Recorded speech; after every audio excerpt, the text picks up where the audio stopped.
start it up and get people trickling in.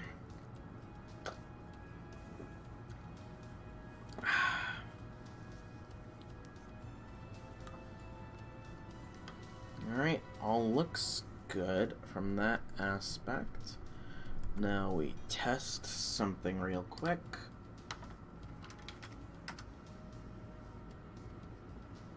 And it is not showing up, it looks like. Mayhaps if I drop that. Is it visible? Oh, let's minimize that too. Do we have visibility now?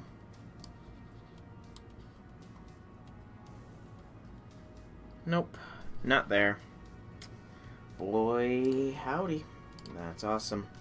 So I don't have the chat thing working. Good to know.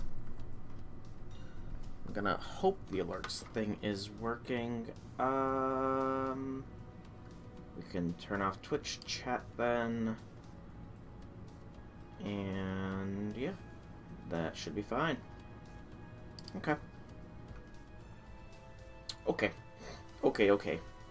Okay. Everything else at the very least seems to be working. That Discord link should also be the proper one. I'm just gonna make sure of it real quick though. Turn off the display. And disable streamer mode. I said disable streamer mode.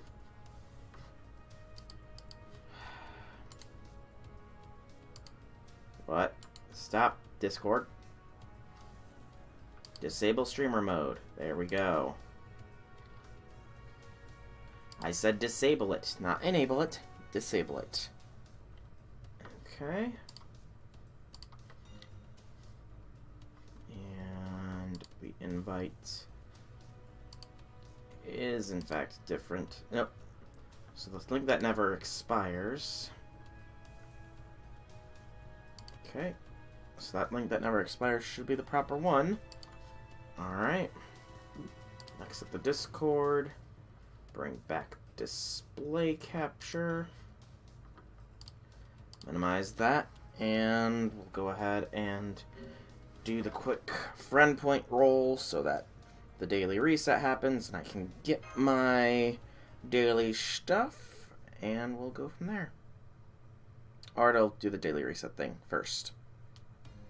There we go. So, Blaze of Wisdom, Evil Bones, and 2 Golden Fruits. Coolness. Receive.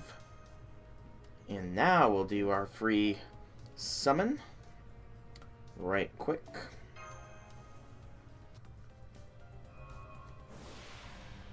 And nothing significant. Woo! Alright, get rid of the useless stuff, and then we will start back up in Babylonia. Hello, Chemiscar2. Nice to have you join me for a Babylonia stream. Just doing some minor things to let people trickle in, and then we'll get started here. Pretty much right now, because yeah, I have nothing else and I don't really want to stall. So, for those tuning in and having not watched any of the previous streams, we're at Babylonia. We've completed a total of 10 of the sections of it. We have just recruited Ishtar to our party. She will be helping us from henceforth. And now, I imagine we're probably going to go south and probably recruit Jaguar Warrior, also that we can fight Tiamat, who is a very much dangerous opponent. So, did not click there. Without further ado, let us begin with Hello, Goddess of the Sun, Section 11. No battles in this one, so it should be nice and read heavy. Boy, I like to read.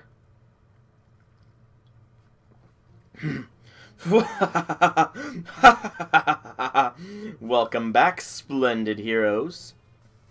And you, shameless goddess, who came back with them. Tell me how it feels to have joined my army. Nobody joined your army, you idiot. I, the wise and far-sighted goddess Ishtar, have simply entered into a business partnership with Sol. Just you wait. This one's gonna be an amazing master. And until then, I'll bring him back to life even if he dies or explodes. I'd rather not explode, so let's not test that, please. There's no need to say who the real winner is here, and when that happens, this is what you'll be screaming. Oh, Ishtar, you truly are the goddess of victory. I'm so very ashamed. Guess I'll have to kill myself. I'm not going to die, you fool. I even liberated Iana, your resting place, and you haven't repented at all. Of course I haven't. I'm actually really mad. Iana was mine to begin with. So why did you steal it? I knew I shouldn't have come. Please, both of you, stop. The patron deity appears before us. For a priestess such as myself, there is no greater honor. Let us forget about the damage report from the farmers, as well as the other things, and celebrate her return. You heard her, Ishtar. The high priestess says so. Can't be that bossy around Sidri. She's the most faithful of the Urks and the ideal priestess. Looks like Ishtar isn't able to push Sidri around. Yeah, nobody really seems to be able to push her around. She can kind of have control over Cass Gil as well. Very respectable of her. From the looks of things, maybe King Gilgamesh and Ishtar will be able to work together. That's very wishful thinking there, Mash. Well, whatever. We can deal with rehabilitating you later. We have more pressing issues. You mean the goddess of the jungle, right? That's right. Now that we know Gorgon is an incarnation of Tiamat, we have a powerful weapon at our disposal that we can use against her.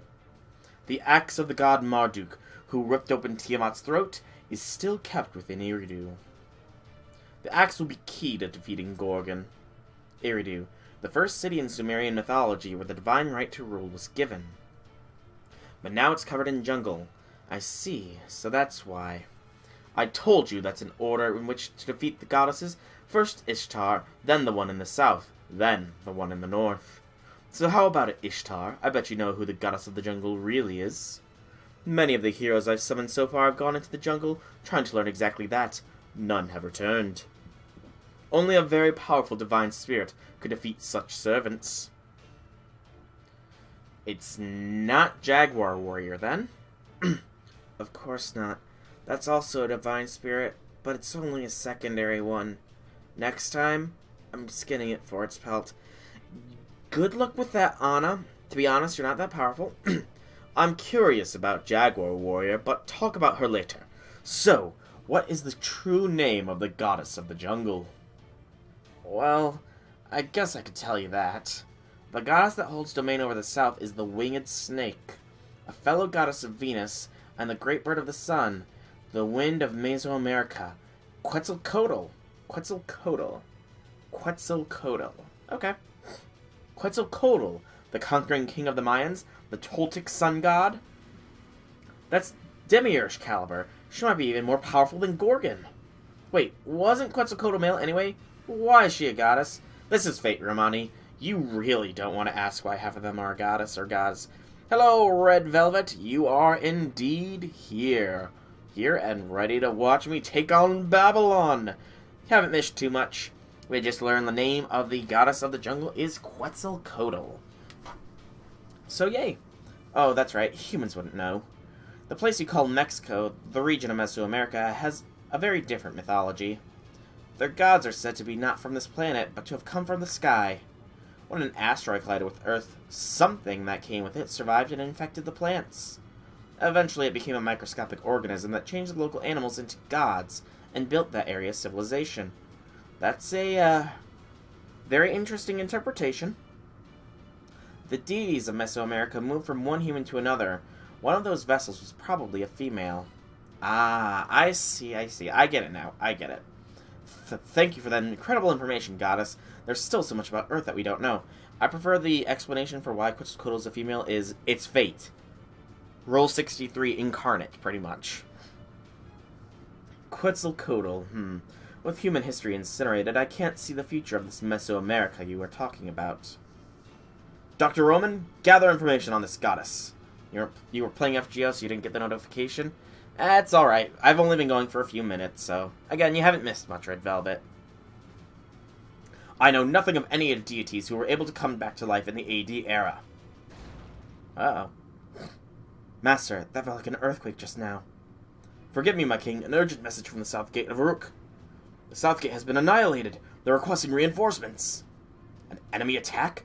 What were lookouts doing? How could they miss a horde of demonic beasts? They say it's a signal enemy. A woman calling herself Quetzalcoatl has destroyed the gate with her bare hands and entered Uruk. Well, I guess we don't have to go seek her out now. That's something. She's headed straight for the ziggurat. The goddess is coming to us, so no trekking through a boiling hot jungle. That's awesome. The streets of Uruk. Hello, sun goddess. We'll bring the meme master Memelin along, and this party setup will do fine. Let's go. Get the citizens out of here now. She's coming. She's charging in. Spearmen, form up in 3 rows. If 10 soldiers won't hold, attack with 30. You in the rear, press forward. We're going to force her back with everything we have. Oh, you poor fools. We'll put an end to your killing spree right here. You poor, ignorant fools. You've got spirit. But this isn't a tag team match, no. I said one at a time, no. Naughty kids who can't wait their turn. What to do? I know, I'll juggle you till you cool off. Juggle. Okay. Okay, 1, 2, 3. Impossible! She's tossing soldiers around like toys! Oh no, that's too high, she's throwing them too high! They're gonna... No! Ooh. Oh my, you're terrible at plancha and also terrible at landing. You won't be top tier luchadors. Luchadors? Luchadors like that, you know? See, in Lucha Libre, it is important for both the attacker and the defender to nimbly break fall. You got that, niños? Before you learn any techniques to defeat others, you must learn to protect yourselves. If you can't do that, you're no match for me, no matter how many of you there are. No good. Everyone, retreat, retreat. We're no match for her. Wait for the warriors of Chaldea. Until then, we'll do as she requests. You said you won't complain if we go up one-on-one, yes? Claro. Try to pin me for a 3 count, yes. These brave men. I salute you. We've arrived at Uruk's southern market, as King Gilgamesh has ordered. Over there. Oh, look out. How unfortunate. You're so tiny. Muy pequeña. Oh, for some reason she came diving in spread-eagled? I won't let her. Soldier, get out of here, hurry. This Quetzalcoatl, she sounds very much like a luchador. Yeah. Ooh, okay. Wow, que technia. Nika, what an amazing aerial attack. I'll give you 40 points, yes? But you stole my opponent. So rude, yes? That match wasn't decided yet, no? Interfering in a luchador match is against the rules. So that means...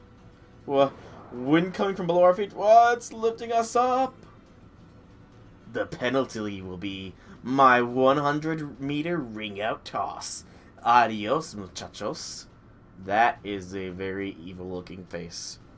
Like, extremely evil. Oh, I'm falling. Somebody rescued. Wait, I'm alive! Nice catch, Anna. I figured as much. Hurry and retreat. We'll take care of the rest. Yeah, thanks. We'll leave it to you, cutie. Is it against the rules for someone to show up and catch a falling luchador? I think it is, but if the audience loves it, I guess it's okay. After all, we don't fight to kill our opponents, we fight to give courage to the people. Anyway, are you my next opponents? Good, you've got some pep. I'll fight each and every one of you until your hearts give out. So that's the Mesoamerican goddess Quetzalcoatl? She scares me, Master. I've never experienced anything like this before.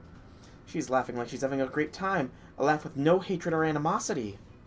Yet she isn't hesitating to kill. It's insane. I don't know what to do. Indeed, we've never... yeah, fighting for fun, but not to kill? Talk later. She's coming. Your enemy is the highest ranking divine spirit there is. A true goddess. She's not like Gorgon, who used the Holy Grail to become a goddess, nor a pseudo-servant like Ishtar. Everyone, proceed with the utmost caution. Staying alive is more important than defeating her. So, this is going to be another one where we have to outlast the opponent, then, I'm guessing. So, how big of a health bar are we dealing with here? 5, 6, 12 million? Oh, that's actually not too bad. She does have a special condition there, though. Let's see it. Winged Serpent. Nullified damage from good alignment enemies, and decrease attack by half for balanced and evil alignment enemies. So I can't tell my servant's alignments. This could be bad. This could be very bad.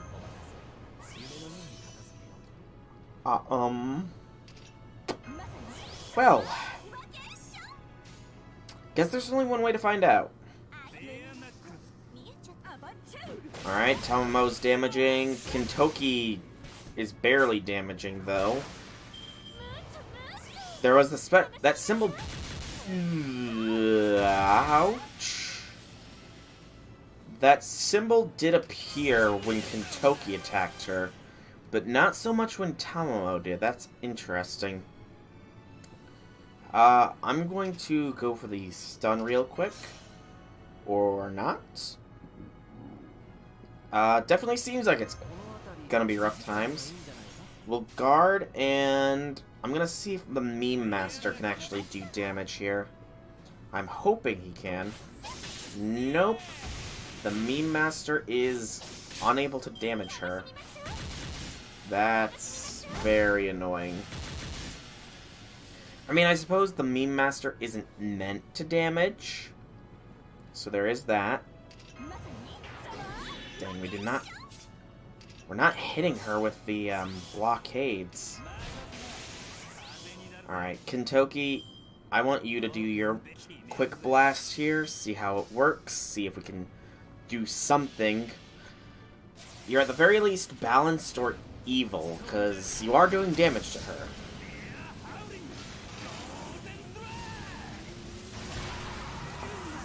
Ooh. Oh, God. I'm getting flashbacks to Nerofest here.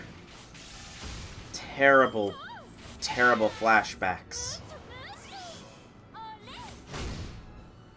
But now, we have a bit of a stronger attack coming in. Hello, Baka Samakan. Nice to have you join in. He's good since he's, you know. But nice to have you joining in, Baka Samakan. I hope that you enjoy. We are fighting a very tough battle against Quetzalcoatl here. The good thing about that Kintoki rush is that it gave us 2 guaranteed crits. Your grails are ready? Oh boy. This is easy? I mean, possibly. Tamamo is at the very least putting her normal damage on board. So I imagine if I had the properly built team, I would not be having this kind of issue. Oh, I only have one more term?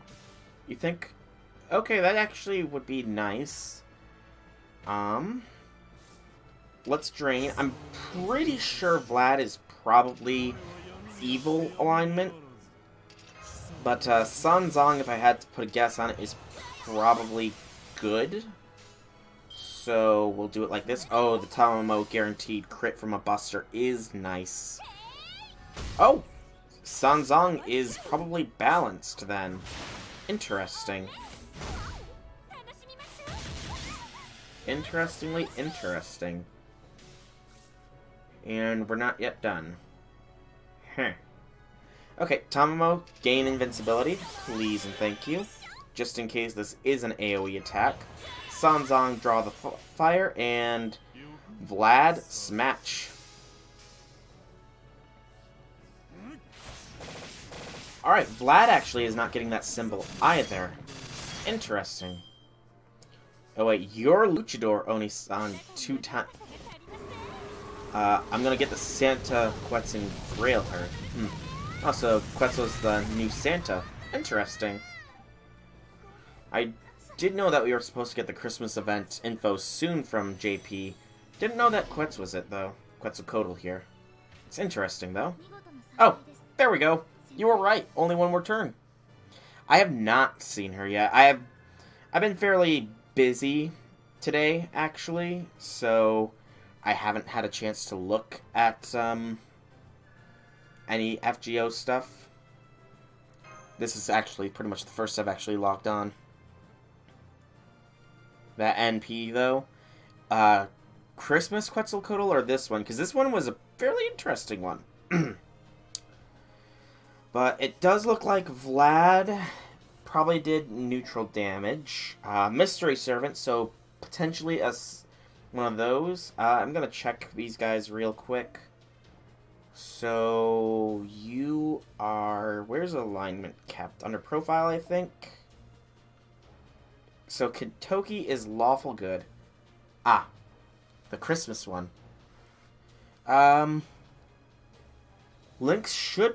I think links should be enabled in my chat. And why am I going down? You are chaotic evil.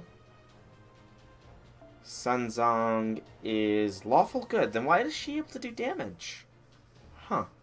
Weird. Oh, they're not allowed? Can I modify that at all, or... Hang on. I'm checking. I don't think... Wait, let's scroll down. No, I don't think I'm not sure. I'm still relatively new to Twitch, so I'm not really sure how to allow links in chat. I will look into it, though. But, Ruler Quets. Interesting. So we get a welfare ruler. That'll be cool. I mean, I already have a ruler in Jeanne d'Arc, but I haven't really leveled her up too much. Our attacks aren't doing anything. It seems she possesses some kind of special skill. I mean, my attacks are doing something. Oh, are you guys servants? Then is that cutie over there the master from elsewhere? Indeed, that's Soul from Chaldea, the last master of humanity. Oh, I think I see the message that you just sent me. There it is.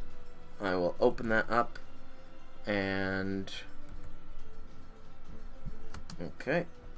I am looking at the page you just sent me. It's taking its time to load up, so while it's loading, I'm going to keep going. But thank you for that. I know it's late, but I'd like to confirm. You're Quetzalcoatl from the Three Goddess Alliance. Claro que sí! I'm the big sister who came all the way from Mesoamerica to destroy Uruk a little, yes? Destroy Uruk a little. Okay. ... Why did you climb up like that? That shouldn't be a difficult question. You, Master of Chaldea, are my type. Oh no. So I was just a bit surprised, yes? Disciplined, righteous, and earnest? That hits all my buttons. So much so you deserve a penalty. Oh god.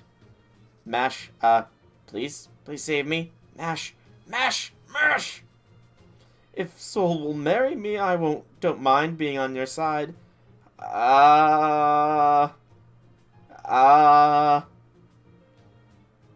the page loaded up here. I need to think of something to say. Alright, well, that's definitely an interesting outfit she's got. Most definitely an interesting one. When leveling, she will earn double experience. That's not bad at all. Event bonus. No. I'm guessing I probably have to click on her name and go down. Yes. Quetzalcoatl. Samba/Santa. A ruler class servant. And the video is unfortunately not on the link that you sent me, Baka Samakon. She has a Samba outfit. Yeah, I can see that. That is a Samba outfit. Okay. It'll be an interesting one. She She's definitely the most unique Santa outfit I've seen. Definitely the most unique Santa outfit. I mean, Santa Salter had proper winter gear, I think. At least. Yeah, I'd say she did. Anyways, Mary, my thoughts exactly there, Mash. This goddess is weirder than anything I could have imagined. This story is getting complicated now. I know, after all, that would be a bit childish. Goddess-ish, but childish. Also, apparently Mexico tried to push to make Quetzalcoatl their Santa at one point in their history. Well, I mean, it sounds like Type Moon has heard those calls. Now, why destroy Uruk? I'll at least answer that question. It's because we were called over by Mother to kill humans. It's our purpose here, and we can't change it, so that's what we'll do. But how I do so is up to me, no? It'd be boring to just drop the sun and burn everything, no? Yes, I want to have fun. I don't want to fight out of hatred, so I decided that no matter who I'm against, I'll kill them one by one. And that's how I'll eradicate humanity, yes? Dios mío, su lucha wrestling? See, so I won't use my authority as a goddess, because that tires me out, yes? You sent me the... Yeah, I mean, yes, Santa Salter was in a skirt, but it was the most appropriate Santa gear that we've seen, so give her some credit. And you sent me the NP link for Luchador Onisan. Alright, let's bring that up. I have to mute it real quick. Launching herself into the sky. Smile on her face. Raising her hands. She summoned a spirit bomb present. Her noble phantasm is summoning a spirit bomb in the form of a present and dropping it on her opponents. Well, I've seen a lot of NPs in my time. That is definitely a present spirit bomb. Oh, okay. Quetzalcoatl, you are definitely unique. I mean, yeah, go for it. If Quetzalcoatl is your Oni-san, then feel free. She NP is Yucatan Regalo de Navidad. Now that you've Grail Jaguar Man too? Nice. Objection. Great Goddess Quetzalcoatl, I'd like to point out that you used your authority in our battle. Yeah, that's cheating. You gotta wipe out the dinosaurs with Hologen here. That too. I'm cheating? Being scolded by a younger master is a first. Makes me blush. But you needed a trial like this. Just going easy won't help anyone grow. That's how you learn, yes. Humans are like that, yes. So she wants you to find her weakness during the fight. But no matter what we do, that divinity is... Oh, relax. I'm going back soon, yes. I only fight 100%. I only fight 100 people a day. Any more than that, and I stop forgetting my opponents. I wouldn't want to make fighting a chore, no. Death matches should always be of the highest quality. So everyone, adios. I'll be back tomorrow at dawn to kill another 100 of you. Well, she is, she's certainly energetic. Quetzalcoatl is disappearing into the jungle, riding a pterosaur that flew by. A pterosaur. So, she has dinosaurs. Quetzalcoatl has dinosaurs. Oh boy, oh boy, oh boy. Are you safe now? No, I see another servant approaching. This magical energy. Oof, oof, oof. She's cuckoo works Jaguar so hard. Transporting warriors she knocked out? Why is she making her best furry end do this? She's a rider, the feathered servant. Ah, I see. And they screwed up Jaguar Man's name, and they'll see in 2 seconds. So Jaguar Warrior. That ludicrous hooded guys. Mystery servant. Jaguar warrior. Hey guys, it's been a while, but hold on a sec. I'm working right now. What? Jaguar warrior is stacking the fallen soldiers one after another onto a cargo sled. Okay, Jaguar man. She is Jaguar man. She's going to take them away. Master, we need to stop her. Yeah, stop it right there, Jaguar man. Whoa, stop and leave the goods? I will not know. That's not how the world works. Reality is harsh, you know? Cuckoo is ruthless. She never holds back when she punches me. So do you really think such a cold-blooded bird would forget to assign bodyguards for a mission this important? Oh, I guess you did. So the Force Furians I cherry-picked will protect me. To me, my great Jaguar underlings. No problem, Baka-sama-kun. I will call Jaguar Man, Jaguar Man. Whew, look at these sturdy Jaguar underlings. Boys and girls, we're not letting you sleep tonight. Well, I'm going home and drinking tequila sunset while eating a crocodile. Okay, I'll leave the rest to you guys. The Jaguar-headed warriors are attacking. Master, your orders. So...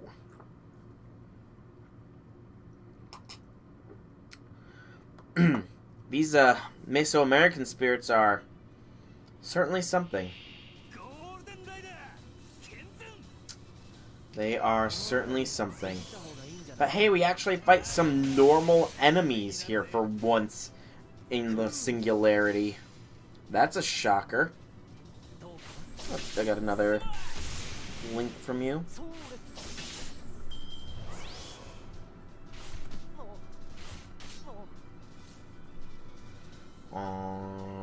We'll get the Meme Master to get his NP up here. And you have a very, very good lord. You have so many maxed out so many high level servants there, Baka-sama-kun. Wow. That is a ton. Jeez. And that's on JP too. I see a max level Jaguar man there too. Very nice. As well as level 100 Jack. Good, good, good. Alright. We've been playing for almost 3 years. I mean, respect there. I only recently got my 200 day login bonus, I think. 200 or 250. I mean, I started when it all originally dropped, but I then kind of sort of, you know, forgot, or no, I didn't forget about it. It's more along the lines that I had gotten really frustrated with the game just because the only servant for the longest time I had was Siegfried, and AP was a chore, trying to clear things with just him as my servant, and the story servants was a bit of a chore, so I just sort of like fell to the side for me. But then I started watching more of the Fate anime, and I remembered about Fate Grand Order, and it's like, you know, it's been a while, maybe things have changed, I'll get back into it. And I got back into it just in time for the event where Kentoki became available, and Kentoki the Beast helped me through that event. And not only that, but the sheer amount of missions I did there with the various raids bumped me up a good 50 levels to like in the 80s at the time. And it was like, I'm just rolling an AP here, I can't stop playing. It's so good, I need to keep going, I'm getting better at this. I like this game again. So I've been pretty much playing consistently since then. It's a great game, and I certainly love it. We will do a Tam. This should be fine.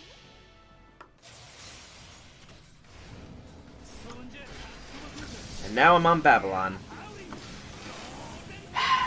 I cannot wait for the last Singularity, which should be dropping within a matter of weeks.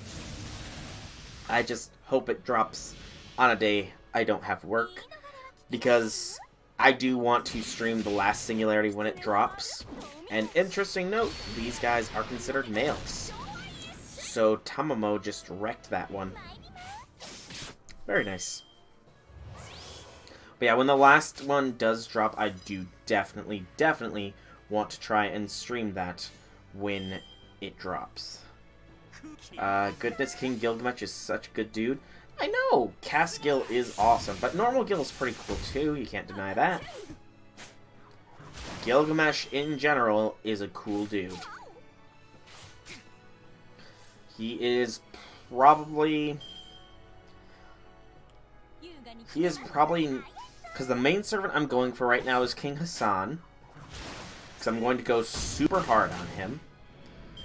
And then after that, I may end up saving up to try and get a Gil of my own.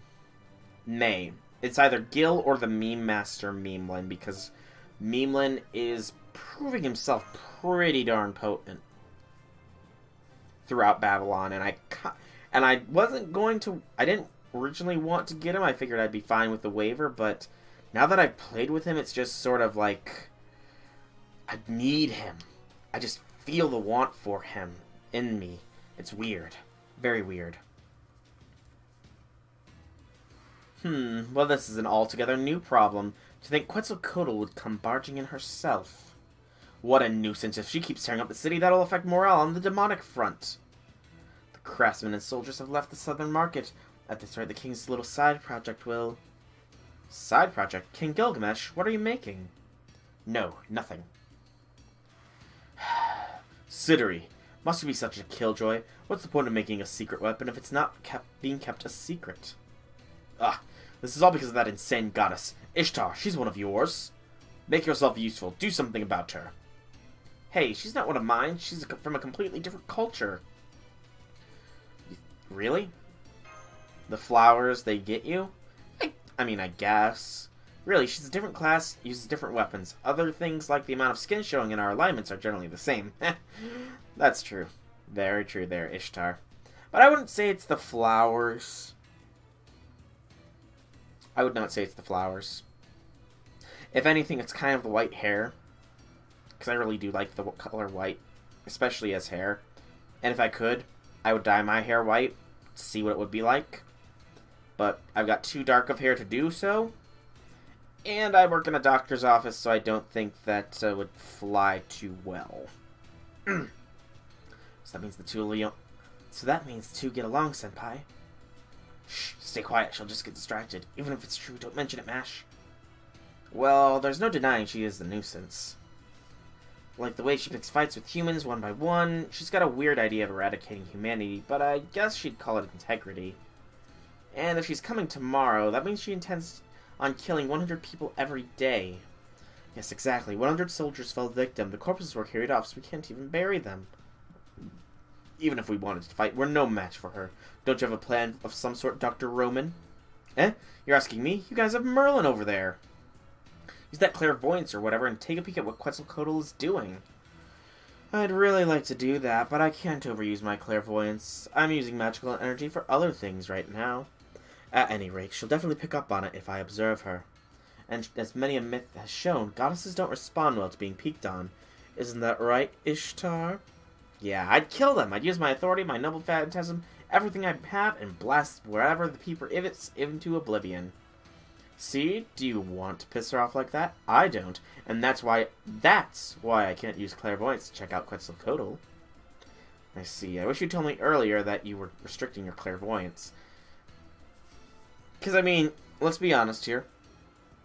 Given Merlin's disposition, and given Quetzalcoatl's appearance, if it weren't for the fact that she would utterly destroy him, he would definitely be using that clairvoyance on her.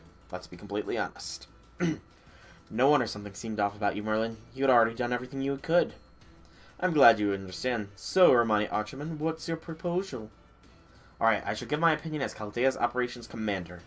Currently, there is no way to intercept Quetzalcoatl. That said, we aren't in a condition to leave her alone. Which means we have to get proactive. We strike at Quetzalcoatl's home base. Originally, Quetzalcoatl was a goddess that had absolutely nothing to do with Sumer. So how is she demonstrating such heightened divinity and authority? It must be because a temple dedicated to her worship was built somewhere. The other day, when Sol went to investigate there was a particularly strong magical energy response coming from the south. Even in a jungle full of mana, that response was so strong you knew it was special. That must be Eridu, the city King Gilgamesh was talking about. If Quetzalcoatl is occupying that city, we can assume she has created a temple in her name there. To establish a temple, you need a symbol to represent the deity. Quetzalcoatl is said to possess two treasures, the jade sword Macana and the sun's pilgrimage, Piedra del Sol. Hey! I got a name drop in the game. Cool! Either of those would certainly work to establish our place of worship. So, destroy the symbol, remove the temple's power, and diminish Quetzalcoatl's divinity. Exactly, Anna. After that, if we face Quetzalcoatl, there's at least a small chance of victory. And with Ishtar's help, we'd be more than a match for her. Oh, you're relying on me? I don't want to fight other goddesses, but if it's Sol's request, I have no choice. Of course, if it was a certain useless king asking, I'd just have laughed myself silly and refused. He totally sees through her. There's no way Ishtar can win this one. I guess it's settled then. Sol, I have a new mission for you. I authorize the second stage of our goddess extermination plan. Go through the jungle and head to Eridu. There, defeat Quetzalcoatl and also recover the divine tools stored in Eridu. Retrieve Marduk's axe, the weapon that killed the goddess Tiamat. 2 days to reach Eridu, 4 days round trip. Hurry, as soon as you return, we'll start preparations for the battle with Gorgon. Oh boy. Sounds like this is gonna be a fun one, huh?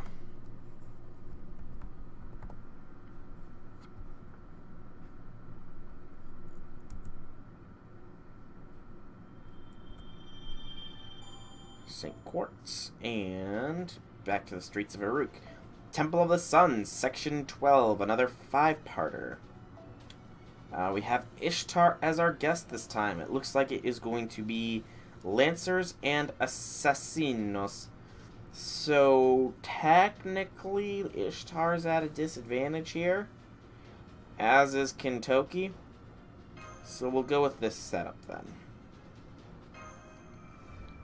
Leave Tamamo in the lead because Tamamo is my bae. Ooh, fancy walls. Operation Defeat Quetzalcoatl begins now, Master. Let's head to first. Oh, Gatekeeper, here's the seal from King Gilgamesh permitting our departure. Yes, thank you. Please have a safe trip. You're the Gatekeeper that was on duty when we first came to Uruk. The South Gate was attacked by Quetzalcoatl, but are you alright? Haha, well, it's embarrassing to say, but I wasn't even taken as an opponent. Did you know that these past few days an unknown disease has been infecting people in Uruk? Yes, I hear the old and the weak are the first to die. I had the same symptoms as them, didn't have an appetite for 3 whole days. So when that goddess saw my face, she said, "Don't push yourself. Want a mango?" Mango? You mean the fruit mango? I've heard of it, but it existed in this age? Yes, and it was very tasty. Almost the instant I popped it in my mouth, I felt better. Thanks to that, I was able to resume my duties as a gatekeeper. And you just ate it? Wow, Quetzalcoatl is complex, apparently. Yes, I did. That's one of the reasons I came to be stationed here at the South Gate. Everyone's scared of this gate, you know? So, I'm not sure that Goddess of the Jungle is actually evil, really. I'm sure this is just bothersome to hear, but if you meet her and it looks like you can speak with her, before you exchange blows, please try to talk to her. Maybe there's some way to solve this without fighting. I mean, it definitely seems like it. She doesn't seem like a bad person. That's what the Gatekeeper was saying, but is it even possible to speak with Quetzalcoatl? It might be. It just might. It isn't. She will attack us, so be ready to defend yourselves. Don't worry, I'll be there to fight with you this time. Just watch closely and see which goddess is the more powerful one. Talk with Quetzalcoatl, eh? It's true that there may be a way to avoid battle. She said she would eradicate humanity because her mother called her here to do so, which means that she's not against mankind of her own free will. Though that does raise a question of who this mother is. If she says mother, then wouldn't it be the goddess of demonic beasts, Tiamat? Well, if you think about it, that does make sense. How about it, Ishtar? Did Gorgon order the two of you to exterminate mankind? Huh? I couldn't care less about the Three Goddess Alliance. Quetzalcoatl is a winged serpent, right? Maybe she's just helping out Gorgon because they're both snakes? She isn't interested in the Three Goddess Alliance? No, wait. This odd feeling, could it be? Oh no. Ha ha ha ha! Meow ha ha ha ha! I knew you would come back to my jungle, my prey. If Cuckoo returned to the jungle, then you guys wouldn't be far behind. That is common sense. And ambushing prey on the flank is the jaguar's hunting style. Meow, it's time to snack. Yep. Hup. Jaguar Man! Senpai, it's Jaguar Man. Here she comes down from the trees. As always. Ah, your stealth abilities are to be expected in the jungle. With all the magical energy surrounding us, I couldn't detect you at all. However, Quetzalcoatl is still the principal deity in Mesoamerican culture. No matter how much power Gorgon gained from the Holy Grail, Quetzalcoatl wouldn't serve her without cause. Just like the gatekeeper said, she probably has a reason. Leaving this mother problem aside, it's a good idea to try and talk to her.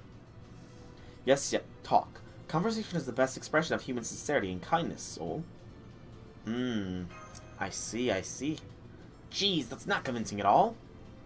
Don't you see that, right, Meow? There's a teary-eyed god that's being ignored right in front of you. No, after witnessing Quetzalcoatl's divinity, you seem like no more than a paper tiger. And you're dead. I'll put an end to this 1,000-year war right between light and darkness. You humans have no tomorrow. Why? Because it's only natural that the weak perish. There is no good or evil in that. If you want to live, be strong. Meow, that's the paw of the jungle. Jaguar Warrior is now in battle mode. Jaguar Man is now in battle mode. And what she's saying actually makes sense. It's too late to notice, Meow. I'm not taking it easy, baby. It's survival of the fittest here, and you're not looking too fit. That thing Merlin doesn't have? Humanity? Emotions? What does Merlin not have? A girlfriend. 3 were-jaguars have approached.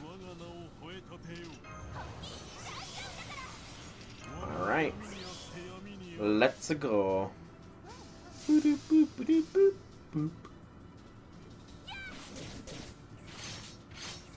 Not bad, Sunzong. Not bad at all. I mean, while the meme master doesn't have a girlfriend, he has good advice on where to take one on a date. If Anna hadn't interrupted me, Mash and I would have gone on a date, but she just had to come up with an issue that needed solving. Sure, there were spirits that were infecting the people of Uruk with disease, but it could have waited a day, right? I'm sure King Gil would have probably sent us on a mission to take care of it sooner or later. And totally could have waited a day there. Totally could have waited a day.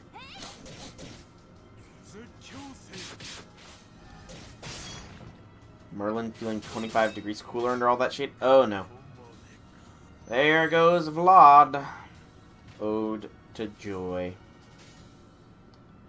I mean, at the very least, Memelin is feeling cooler. I'm not burning him like so many other people in Babylonia do. Jaguar Warrior, Lancer class, and everything else here is Lancer as well. Alright. Sounds like a fight. Also, these things are 99,000 HP. That's not going to be an easy thing to deal with. Not easy at all, especially since I don't have anybody with a class affinity. Because I didn't think to bring Sumani.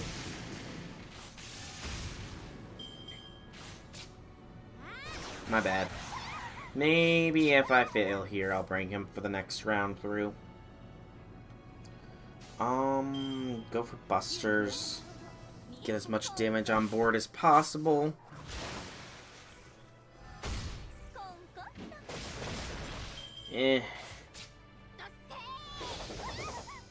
I need to NP some fools.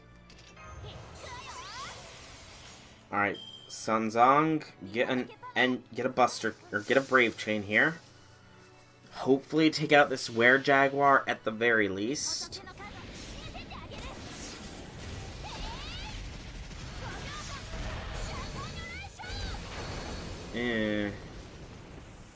Only 30,000. That's not too good. How is it that this Jaguar Warrior fight is the toughest fight we've had so far in Babylonia?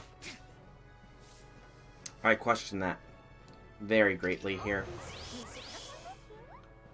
You're going to be fighting a fair amount of Lancer enemies, so it's going to be a good idea. Alright, I guess I will bring Sumani into the party here after this fight. It's one Jaguar down. Nice crit there, Tom. Oh, no, my. Alright. Stunlock Jaguar Warrior. Jaguar Man, my bad. And...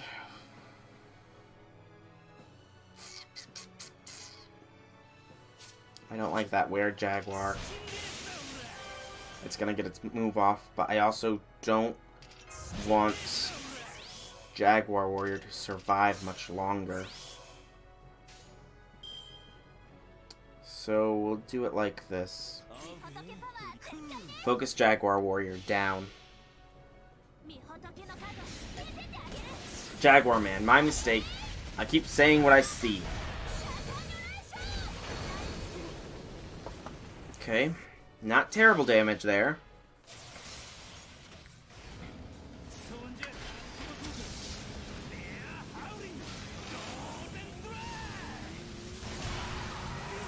Very much not terrible damage there. 130,000. So Jaguar Man will probably go down next turn. I don't like that Kentucky fell.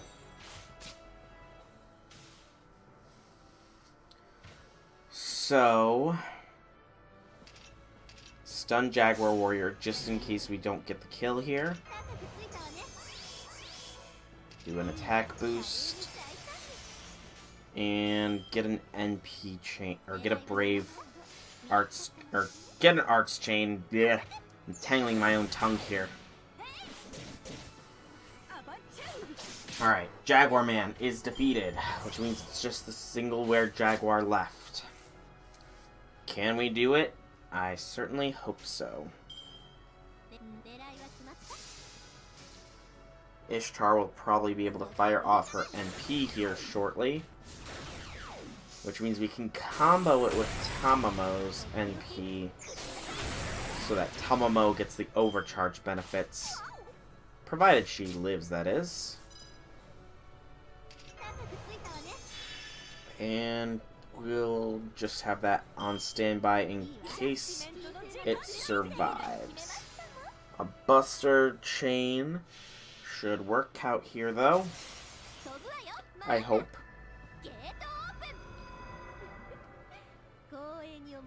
Charging up an arrow with the literal planet of Venus.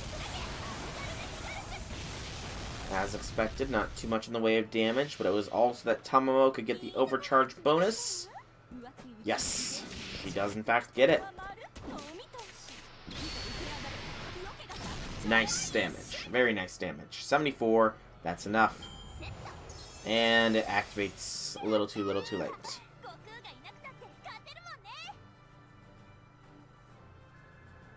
Okay. And another useless assassin gem. Sadness. I cry.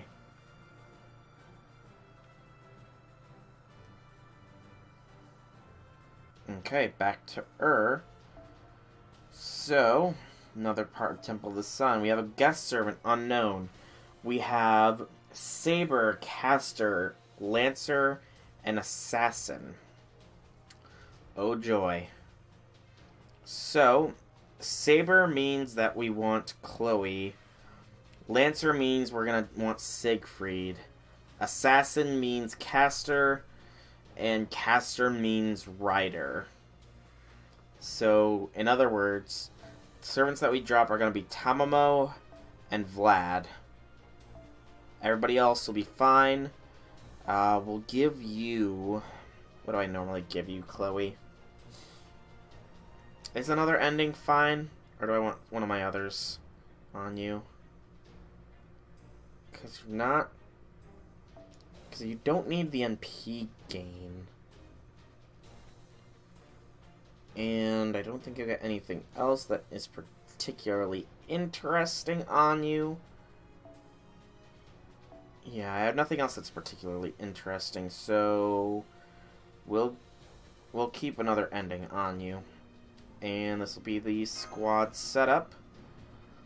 Let's go.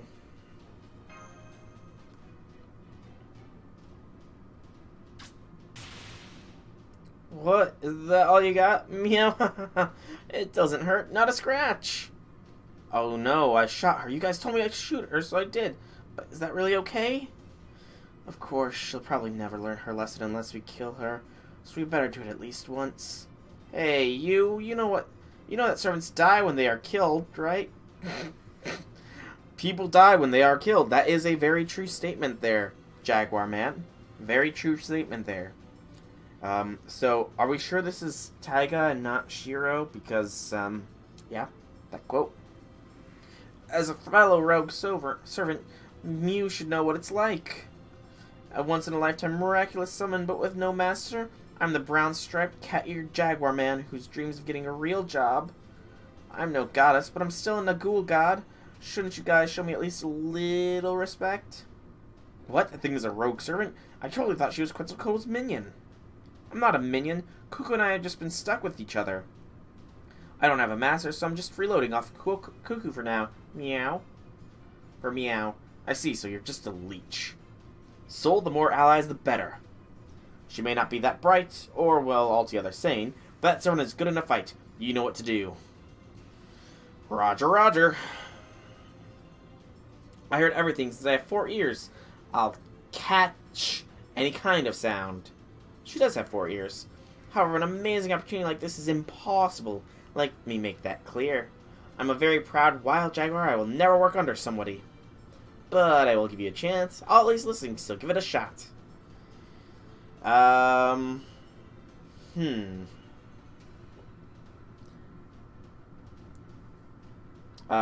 that I see you, your beastly beauty is enchanting, or it may be late in the game, but you're so beautiful.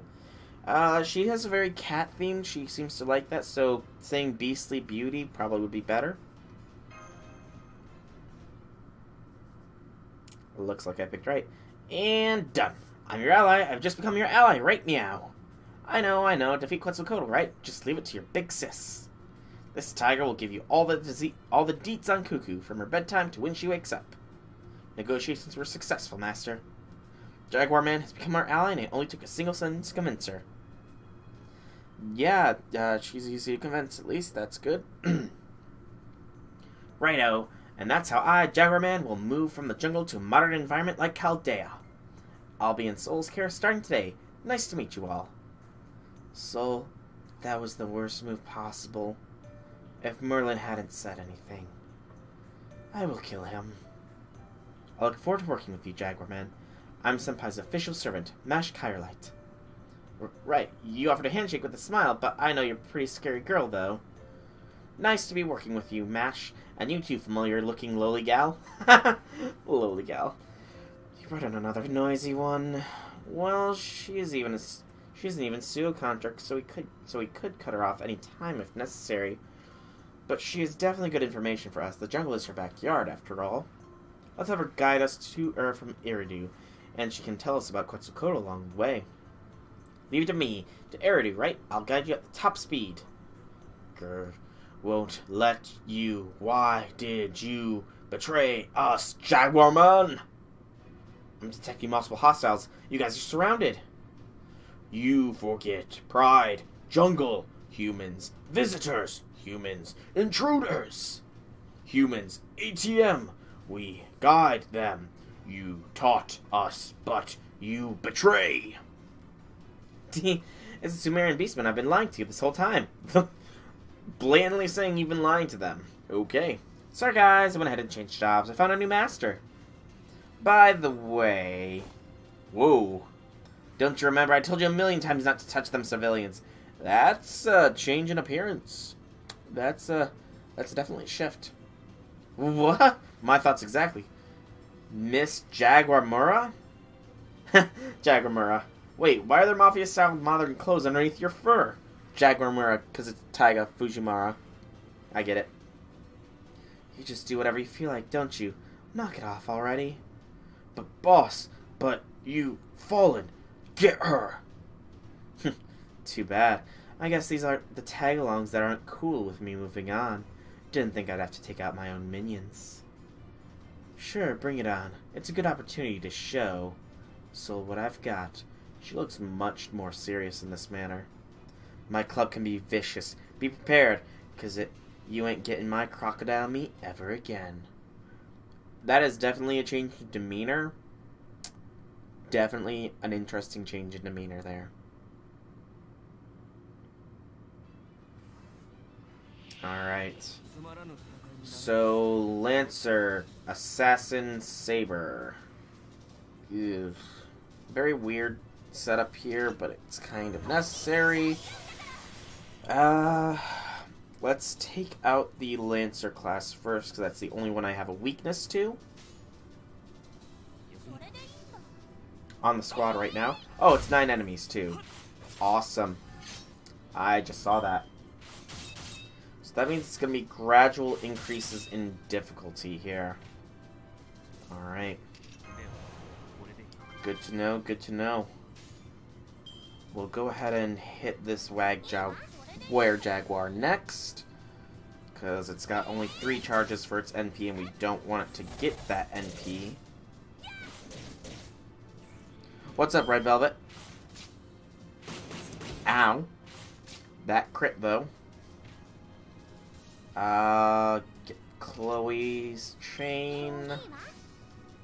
Hopefully take out this Saber one. Or not. Since I have that Discord now. I do not like how weak, Siegfried is getting here. I should probably have done that earlier, because she can overcharge. And then we'll go like this, real quick. There we go, not bad, not bad. Ow, ow. Stop with critting me, people. Stop critting Siegfried, he didn't do nothing wrong. Alright. You can show me those other 26 servants you couldn't before. Yeah, feel free, post it on there. That's what the Discord's for. I think that we will have Siegfried blast, just because he is starting to get low health there. And I don't want him to die before he uses NP. Not to mention, you know, he's a beef. He's very beefy. He is not likely to, You feel like they crit your Enkidu 3 times in a row? Good lord, that's terrifying thoughts. Triple crits on a single servant? No thank you. Alright, so Chloe is definitely good as far as NP goes. This is the last 3 of the first wave. As long as Sun Zong lives, we should be fine. Or not Sun Zong, but as long as Siegfried lives, we should be fine. We'll go ahead and do that. Give Siegfried a little bit more MP generation, potentially, if he lives. If being a big word here. They did, but thankfully Kiki has a heal skill. Oh, I probably should have had her in the lead here, actually. Oopsie. My bad. My bad I don't have her in the front lines here. I kind of forgot to do that when I was making this party composition up, to be fair. But given how low health Siegfried and Sun Zong are, and I guess you could say Chloe as well, we may end up seeing that. Oh, good. We gotta heal off. Awesomeness. And do that.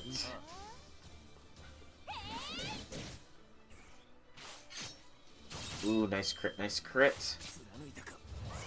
Alright, we might actually be able to get through this, no issues.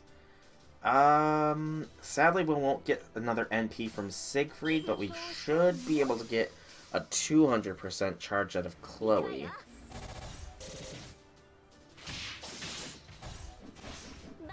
Enkidu's self-heal is so good. Yeah, I did watch a servant review on Enkidu. His self-heal is gigantic. Good lord. So where's Jaguar, our younger leader, and Big Bro Zugi? That's just a Shadow Servant waiver, but understandable. Okay. Let's think. So, we take out... I think we gotta take out the Big Bro Zugi first, actually. Because if we don't, then things are just going to be more complicated. And to do so, we'll let Chloe do a Brave Chain here. Her MP is gonna do tons of damage.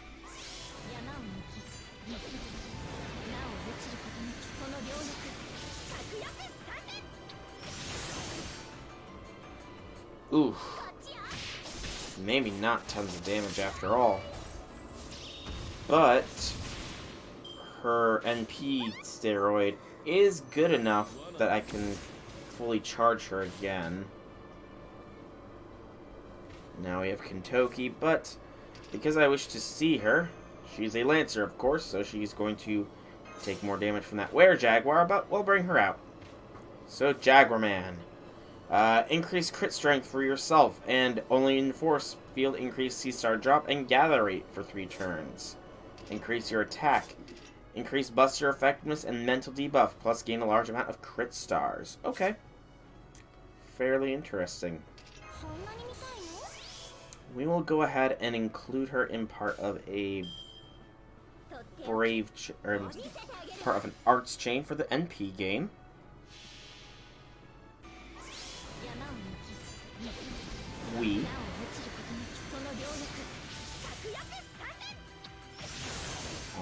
Almost. He is literally on his last legs. Okay. That's good to hit there.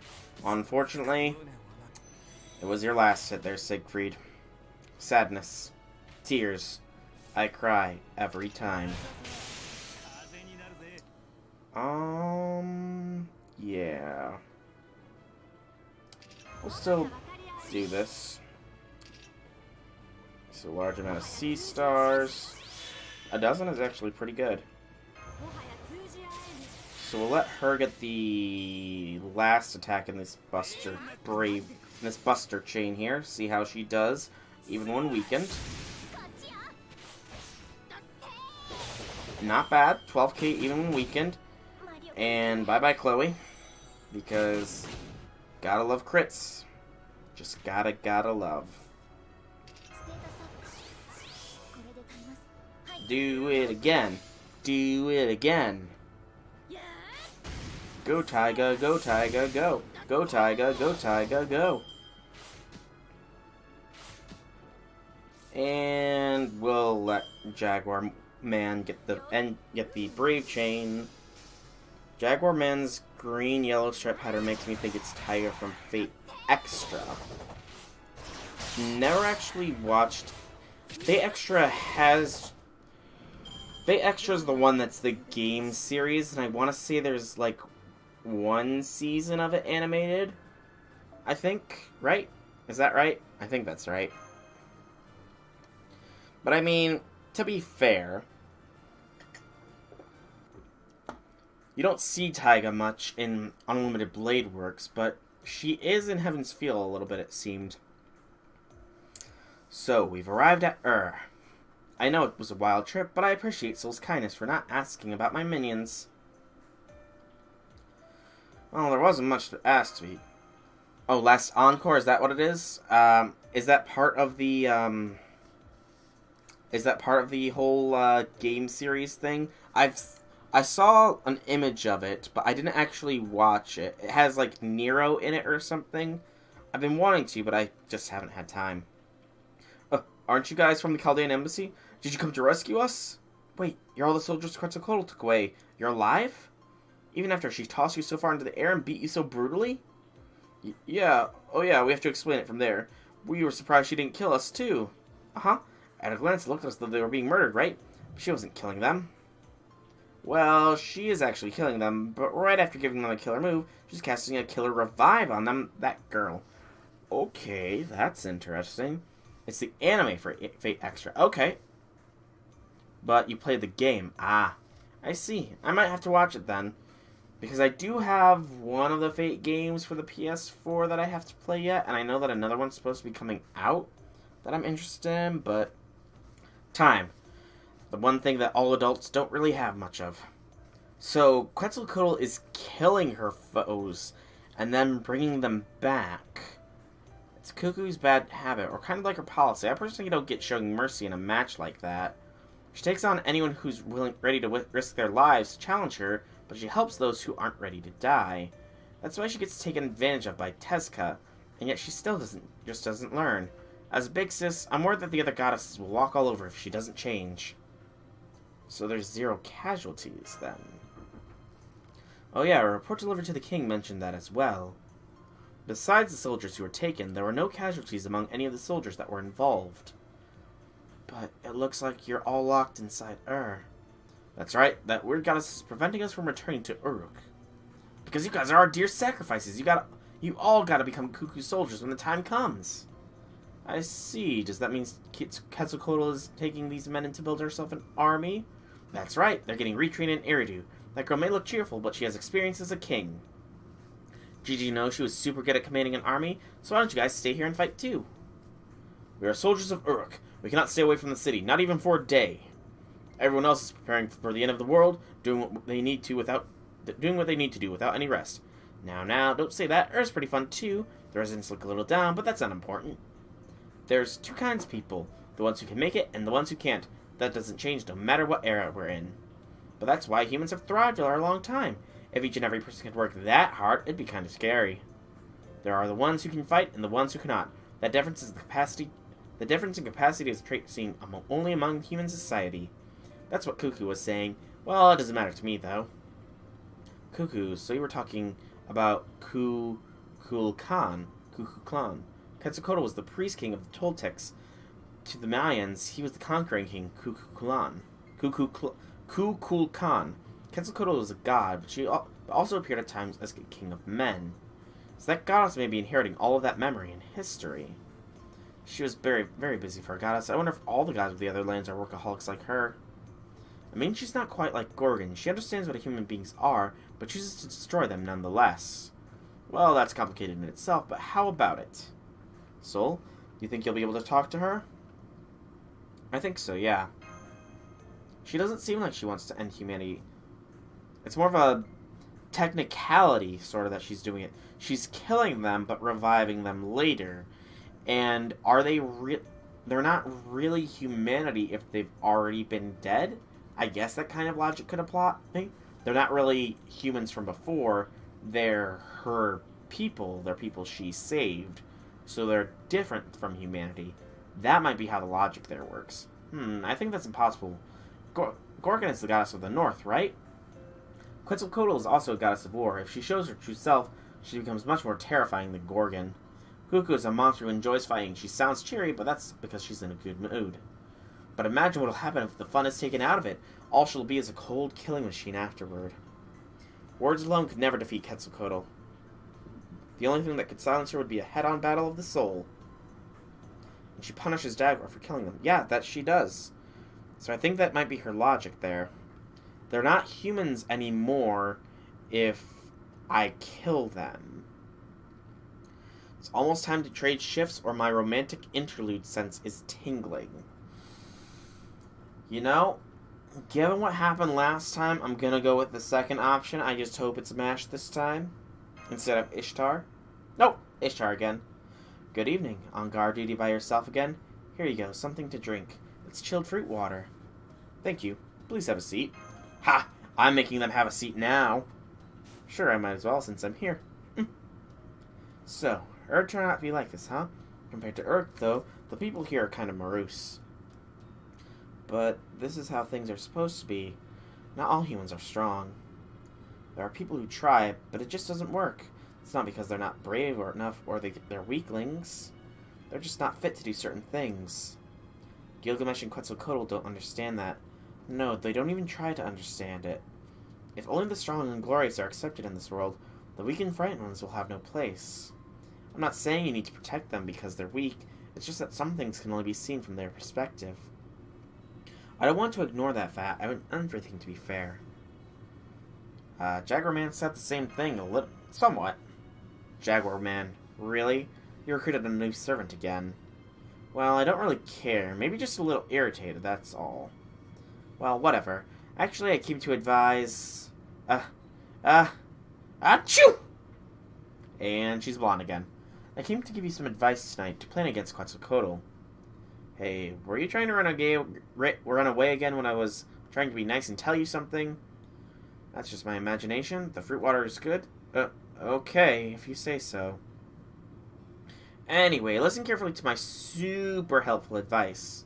Ready? She's a god of good, the apex of all things good. If you think about it, that means nothing good can work on her. The only things that could really harm her would have to be evil. That's why you have to get into battle, use an evil servant to fight against her. That way you'll at least be able to fight better than before. No matter what happens, just don't rely on me. I see. So, don't use Ishtar. Yes, of course. I'm the greatest and wisest goddess of Mesopotamia. But aren't you a little naive, though? Well, maybe just a little. I'm usually at the temple, so all I knew of the outside world was what I heard. I was given a job as soon as I was born, so I didn't have any freedom. You're seriously the first person to have a conversation with me like this as a friend. That's why I couldn't turn a blind eye, so I'm helping you out like this. Aw, Ishtar. So sweet. Yes, I will admit it, Red Velvet. She is a little cute. Just a little, though, not as cute as MASH. And that just made her a bit cuter. Isn't that so? I hadn't thought about that, but maybe it's not so bad to have a friend. Did someone just say yes together? Foo? Oh, it's just a small animal. Wait, that's the beast of disaster again. How could you bring that dangerous thing around? That's the spiritual beast that feeds off human greed, you know. Foe? A beast that feeds off of human greed. Okay. Don't you know that if you toss him into a village, he'll grow into an uncontrollable monster in a year? Foe. An uncontrollable monster. Right. Don't like to be this kind of stereotypical, but I think that, when she's blonde, she might be not all there in the head. More so than normal Ishtar, but you know what I'm saying. But yeah, blonde is a little bit better than black in her appearance-wise. If it hasn't been that long since you had him, I won't say anything bad. Hurry up and throw him into some molten lava or something. Hey, it's foe! And it's already been a year. Don't hurt my foe. Foe is nice. Foe is fluffy. Foe! Foe! Whap, whap, whap. Hey, don't hit my cheeks like that. Okay, I got it. You want me to get back, right? Anyway, I gave you my advice. I'm going to bed now. I can't be of much help, but do your best in your battle with Quetzalcoatl, soul. Good night, Ishtar. I'm not calling her my goddess, because, yeah, that's not a term of endearment I will give her. Foe? I'll see. I mean, unless Foe turns out to be some sort of super dangerous thing that will help us, I just can't see him as a big beast. I really can't. And he feeds off... If he fed off of human greed, let's be honest, Foe would have been a monster a long time ago because we're all gacha addicts. We all want what we want from servants, no matter what. Alright, so we have caster and rider servants. So, assassin and no, I gotta check. Sorry. Assassin and rider. Yes, I knew it. Assassin and rider. No, you mean the blonde Ishtar. Okay. I will see, I guess, then. So, since we don't have any lancers, nor do we have any, sabers, we'll bring Tamamo back as well as Vlad. Go back to our standard setup, but have the Meme Master in place of Sunzong. We made it, Meow. Behind this jungle's veil lies Eridu. I can feel Cuckoo's death aura just 20 meters ahead. It's been 2 hours since the sun fell from its zenith. Current time on our modern clocks, 3 p.m. It seems that Quetzalcoatl has returned from her attack on Uruk. What a pain. Our plan was to disable Quetzalcoatl's temple before fighting her. Now that Quetzalcoatl has returned, that throws everything off. The irony is, in order to weaken Quetzalcoatl, we'll need to defeat her first. It's difficult for us amateurs to move through the jungle. You can't blame us for using up half a day just to get here.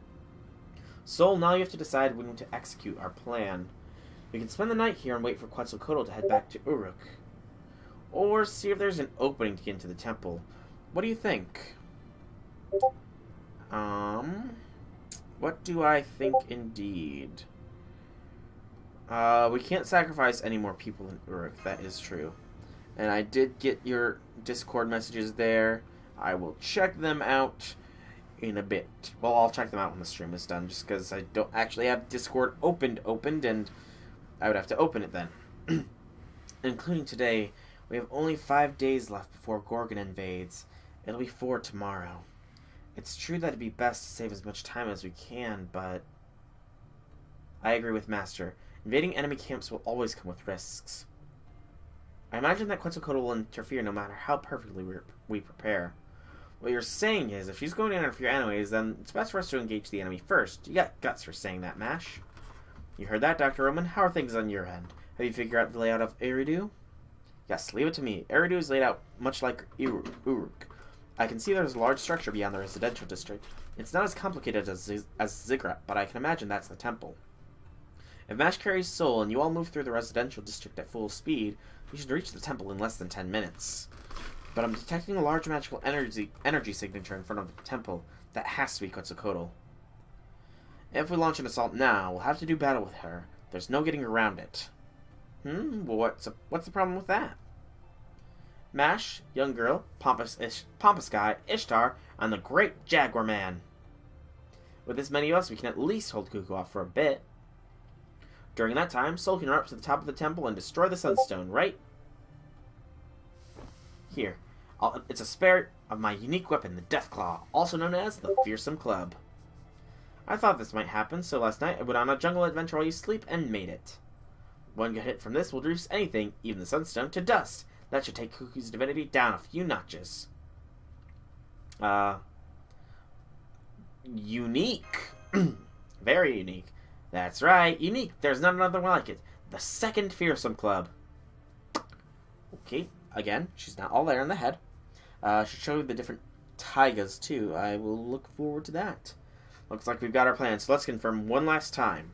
We're going to go through this jungle and head into Eridu. With the Doctor's guidance, we can get to the temple without any problems. No matter how we hide ourselves at the temple, Quetzalcoatl will likely detect us, so we'll just hit her head-on with all we've got. The servants will give their all to keep Quetzalcoatl busy. That'll get you 2 or 3 minutes. With those few minutes, Sol will enter the temple alone and destroy the symbol at the altar. Sound good? You know this plan is a long shot, and both Master and Servant could die, right?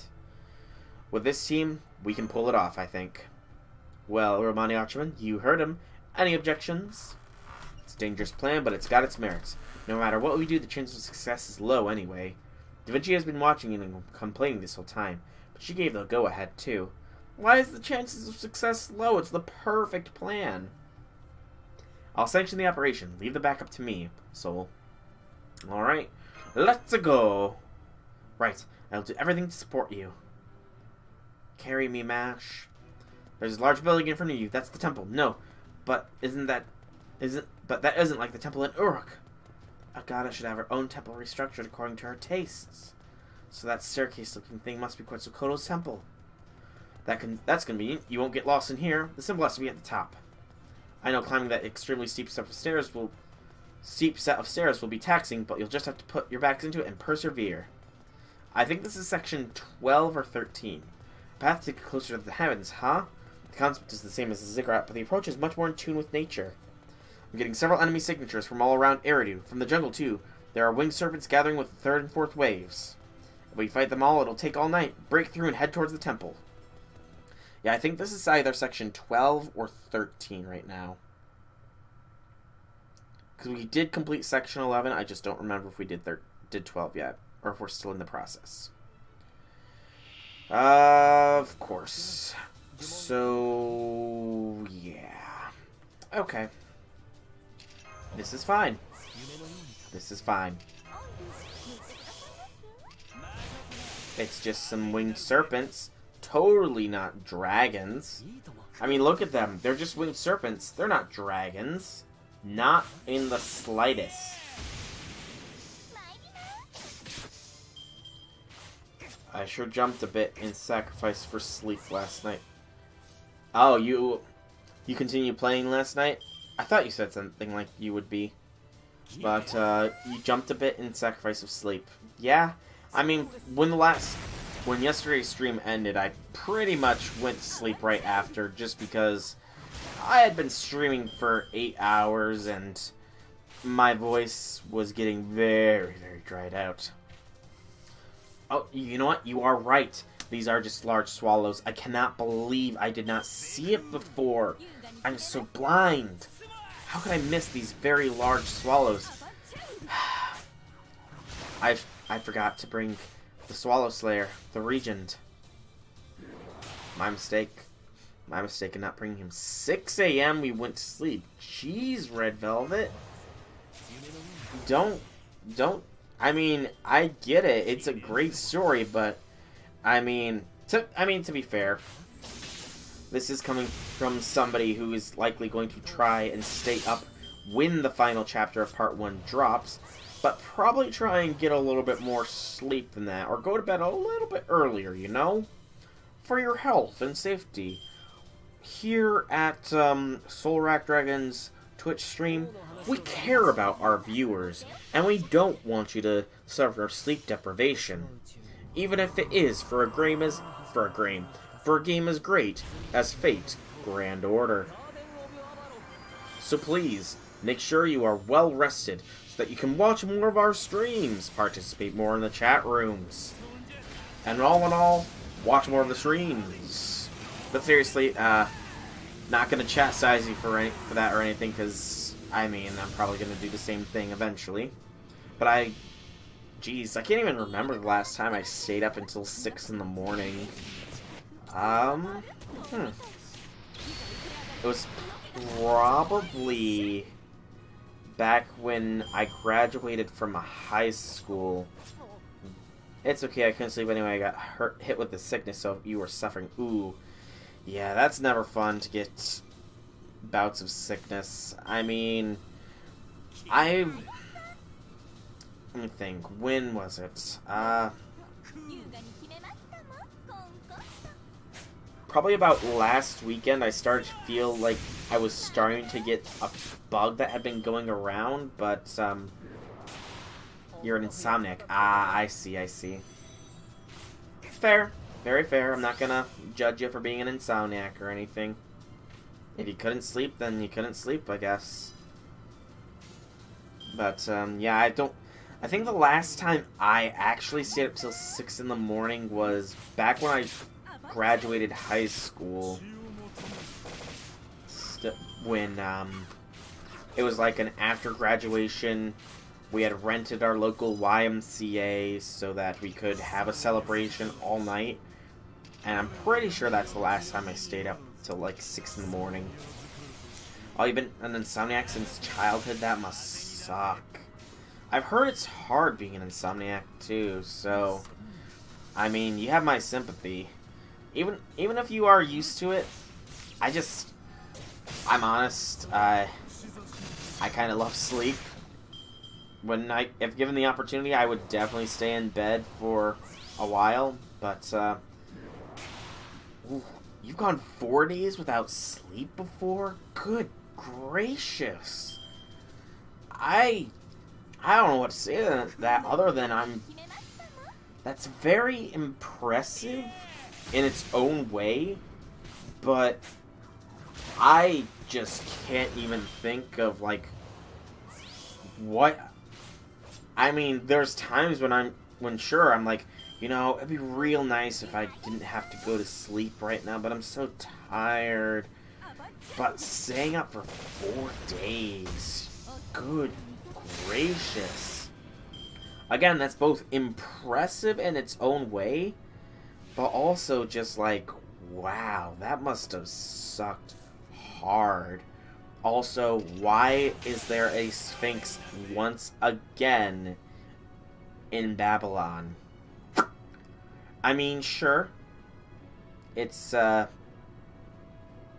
Jaguar Warrior subspecies, but still, a Sphinx in Babylon once more.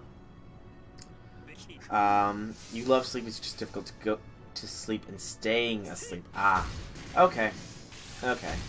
Yeah, my brother has some difficulty doing that as well. His sleep schedule is very awkward, and he has trouble getting to sleep. So, I mean, we don't know if he's an insomniac because he's never been tested for it. But he does often complain that he has difficulty sleeping, so... and yeah, I guess it did suck. Jeez. I mean, I've always been kind of curious, because I know there are people that do, like, no-sleep challenges where they try and go for so long without sleeping, or it's a research project. You saw snakes in your bed before you passed out? I'm sorry, but that's kind of hilarious. That is kind of hilarious, that you saw snakes in your bed before passing out. But, I mean, that kind of leads to it, but, like, I've always been kind of curious about that thing, like, what kind of hallucinations do you see? What is it like just running on no sleep that long? Do you just pass by the tired point eventually and just get filled with a bit of energy out of nowhere? The 4th day is when you start hallucinating. Good to know. Very good to know. Quetzal's a rider, I believe. So that means this is likely a Quetzalcoatl fight here. We know the meme master didn't do anything to her. Ishtar herself said to not utilize her. I don't know about these two, but they're both Lancers, so it'll be kind of neutral. I think we'll actually probably just bring along... I'll break my word here, and I'll bring along a normal assassin class servant here. Let's bring this Chao Chin servant along. They have a Shootin' Doji, which I'm pretty sure is an evil class servant. And then we'll bring Vlad up to the front lines. And instead of Kintoki, bring Chloe, perhaps? Is she considered evil? I doubt it, but no, she's chaotic good. So not Chloe.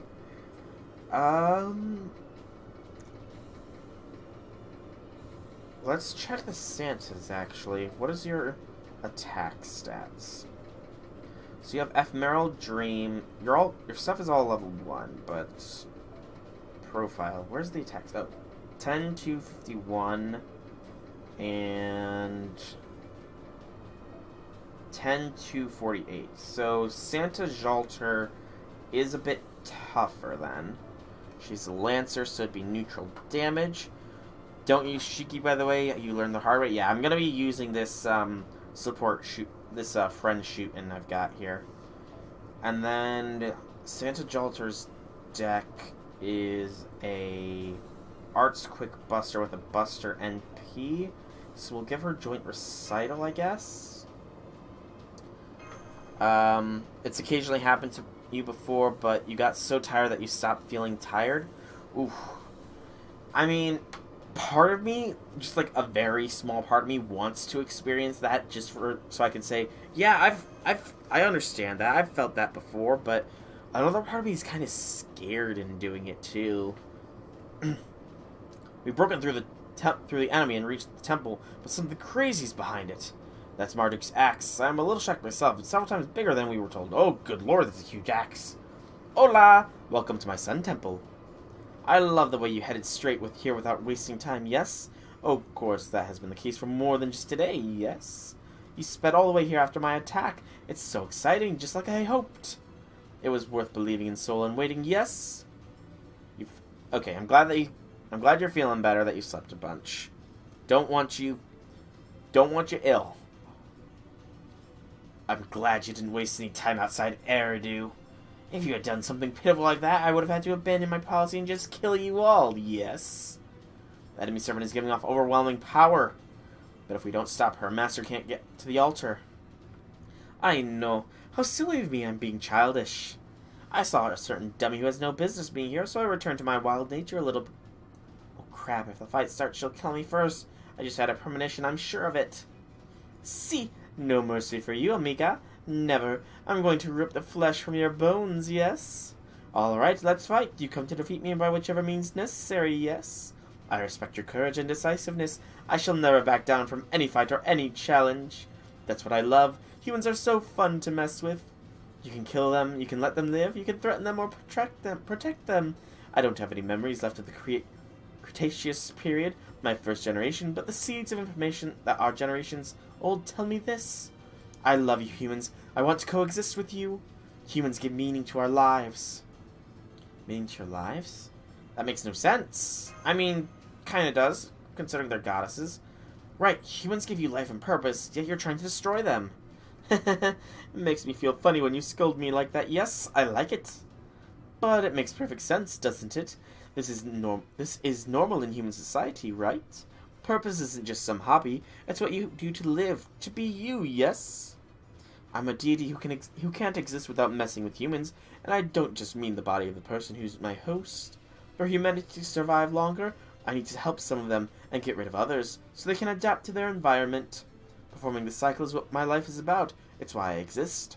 Do you understand? I participated in this trial as one of the 3 goddesses because I want to play with humanity more. As long as I'm here, humanity won't go extinct. But of course, they won't be safe or at peace either. But smile, I will guarantee your freedom. The freedom to run from the threat of yours truly. And I will so enjoy watching you squirm like a naughty girl with ants in a magnifying glass. So this conversation is a waste of time. There are many gods in this land, but she's on a whole other level. I've never seen a deity whose love was this messed up. Oh, I'm blushing. You figured out why I'm so in love with Soul, yes? She's in love with me. Read chat real quick. Process. And you don't blame me, those moments leading up to passing out always freak you out. It's the same feeling when you used to take sleep medicine. Weird times. Yeah, I mean... And about this fight. Oh no. What about this fight? I'm worried. I'm nervous.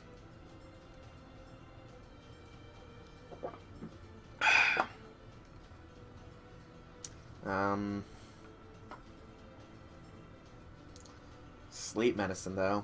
Yeah. Insomnia must really suck. It'll be slightly different depending on your choice. Okay, that's good to know. But,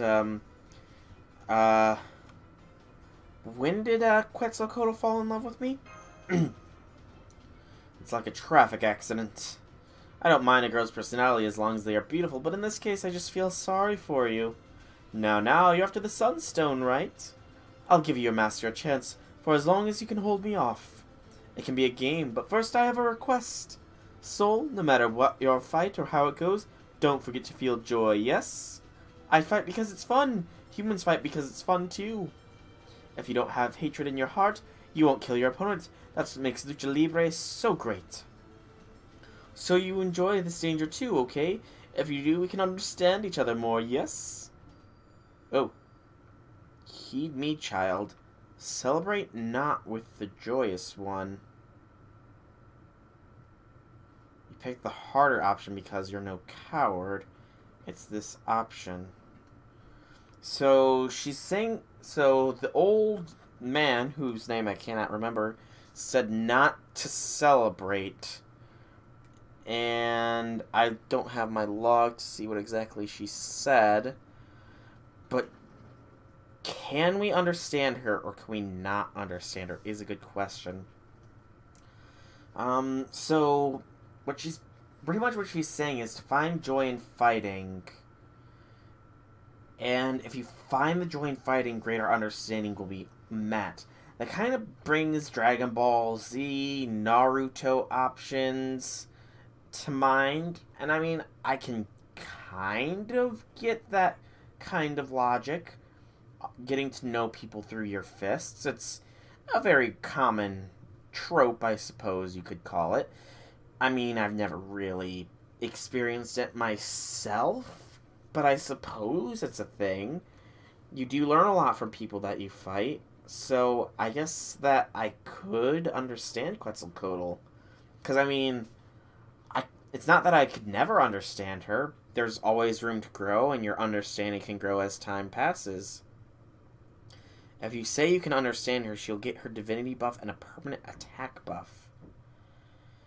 You know, it might make this harder, but I do try to play these games as in character as I can think of it. And in this situation, I do think I could understand Quetzalcoatl. That's what I want to hear. Yes, I'm so excited. Fighting is what brings us joy. Survival is the fundamental principle of life. It's what allows men and gods to communicate. Now let's fight with all of our strength. So I guess we're taking the harder option here. Oh boy. Oh boy. But it's what I would say. If we do lose, we'll try the other option just to, you know, see what that fight is like. But 610,000. Okay. So, just an increase to new attack. Alright, so, I have not really used shooting in the past. So, she has a charm and decreased defense, a buff for attack and your own NP strength, and a guts. We'll apply that guts right off the bat to everybody it's applicable to. We're going to wait until we get an NP before we attempt any of the attack buffs, though. You're no coward? Oh, I doubt it. You do not seem like a cowardly person. And I am no coward either. Or at least I try not to be. Holy, Vlad the Impaler just about got impaled. That was a hit. Maybe bringing a Berserker to this was not the best option.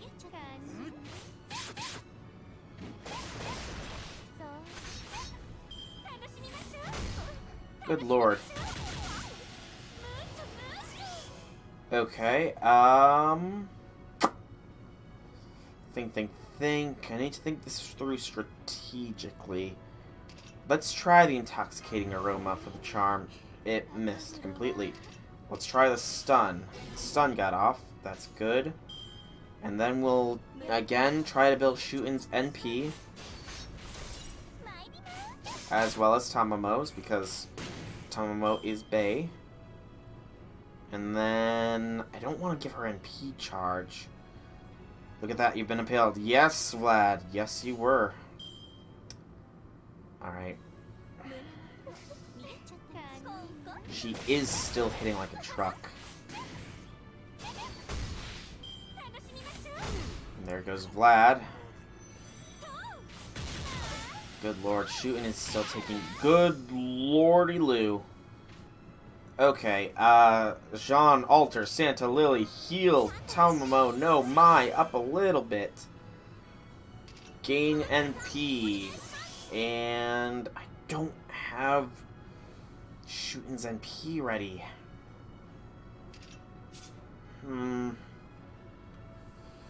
We'll go for it. We got the charm off, that's what counts. It gives me another turn to attempt to bring Shootin's NP up to snuff. Close. Very close. And it makes sense considering what I'm about to do. No. Save mash. Sanzang is going to draw Quetzalcoatl's fire. For literally a single turn, but it's thought that counts, I suppose. Alright. Do. You're looking at some of your screenshots right now. Nothing wrong with that. Yep, as expected, Sanzang goes down by a rising...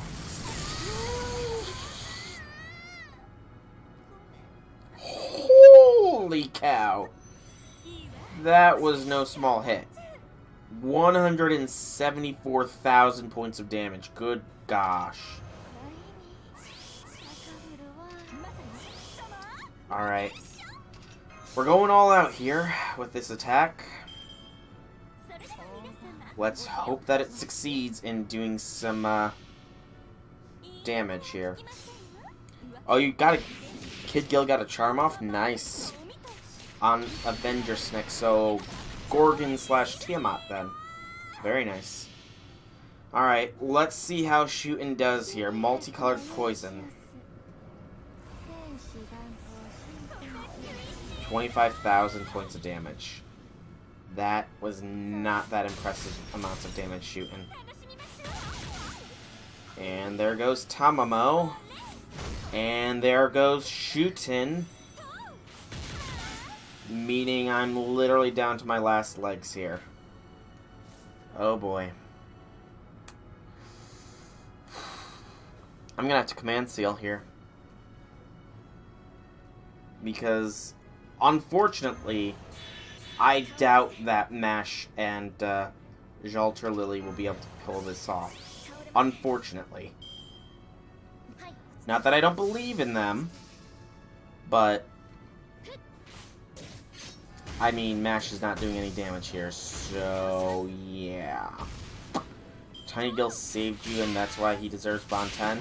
No problems there. If he saved you and deserves Bond 10, then he saved you and deserves Bond 10. Okay, so what do you think? Should I use my command seals, or should I use a Saint Quartz? I mean, it's not like I don't have enough, Jack can do Dex. Ooh, that is a good point. I will withdraw then, and we'll come back with Jack. Yeah, I don't know why I didn't use Jack, to be honest. It didn't occur to me until after I had picked Shootin' Doji. Oh, look at that. We only have golden apples. So sad. So, yeah, Jack the Ripper. Jack the Ripper. There is one. I'm going to see if I've got anybody with a better one, though. Anybody with a better Jack the Ripper? Not immediately visible. We'll do one quick update to make sure. Does not look like it, so now we have to actually get back that Jack from before. Fantastic. I should not have reset that, should I? So where is Jack the Ripper? Where is Jack? Where'd she disappear to? Dang it, I should not have reset. Yeah, I saw your Enkidu. Bless indeed. Okay, come on, Jack. Please show back up for me here. There's the Jack. Alright. So, Jack, Vlad, Tamamo. Let's see how this party does. So we skip the cutscene. Oh, it actually takes us right to here. I'm gonna be the wuss and say... No, I'm not gonna be the wuss. I will understand Quetzalcoatl. Hi, Chowchin. Yes, I do believe this is your Jack that I am using. No, it's not your Jack, but I have used one of your servants already, I believe. Yes, I already read that dialogue, but hello, Chowchin. Hope you enjoy. We are up against Quetzalcoatl, who is a beast! A literal beast. This is actually probably the only fight we've lost so far in Babylonia. And that says a lot. Wonder how many friends we share on our friend list. It's anybody's guess, to be honest. Potentially a lot, potentially a little. So Jack... You do Jack solo? Nice! Very nice. So... Jack obviously needs to gain NP here. A single quick card gave her 11 points of NP. Good lord, do not kill my Tamamo. Unfortunately, I have to do that. let's get that stun off real quick here. Give me a turn of reprieve. Ooh, that's a good bit there. Very nicely done there, Jack. Now we will attempt this. We got the full set off there. Very nice. Remove buffs and decrease crit rate for one enemy. Quickening increase that effectiveness. So this should be Jack's NP here, as well as Tamamo's, so we can make it at the very least a 200% overcharge for Jack. I don't think we'll be able to get Vlad's. Jack solo actually easier than building a team. I admit I could see it. Alright, so we'll apply the evasion so that she can get quick buff as well. And just a general buff all around us, everywhere. Jack, attack. So Jack solo is actually easier than building a team. I have to admit, I have watched a lot of people do solo videos of boss fights in the older ones, but I've never actually considered doing it myself. Just because I don't honestly think I have the proper servants to do so. 106,000, not bad damage there at all, Jack. And there goes Tamamo. And there goes Vlad. Good lord. Quetz is not showing any mercy right now, it seems. Okay. We need to do what we can.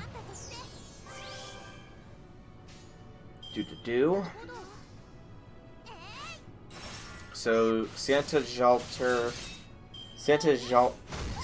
Lily is not going to do jack to Quetz here. And now Sanzang can draw her fire for a turn,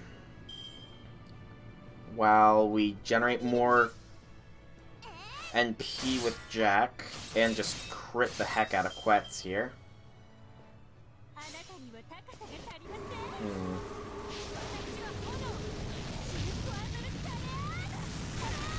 And Red Velvet, I actually think that you probably could pull off some great solo teams. You have an amazing servant lineup, no lies. So I imagine you could probably do it way easier than I ever could. Alright, we'll draw fire again with Mash. Give a general buff to damage, and then do a Jack NP chain here. Or a Jack Brave chain, whichever I want to call it.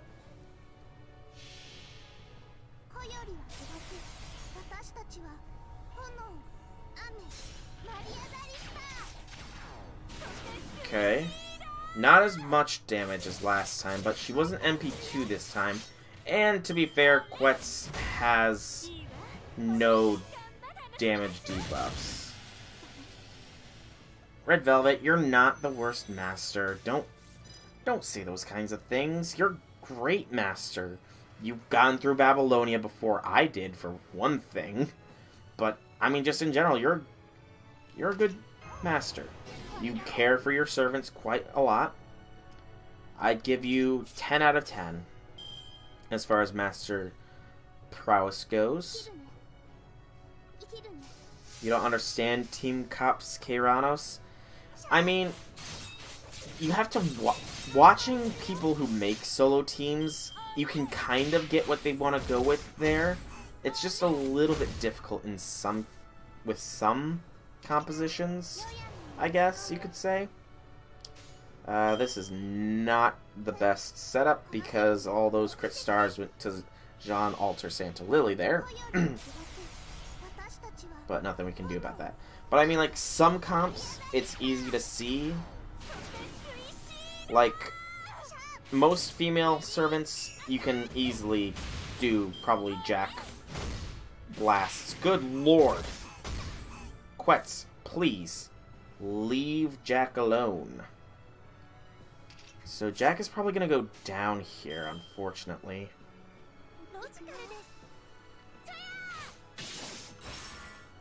because I don't really have a method of healing. Yep, so that's Jack down, but Quetz is at only 231,000. By the power of my command skills, come back and fight.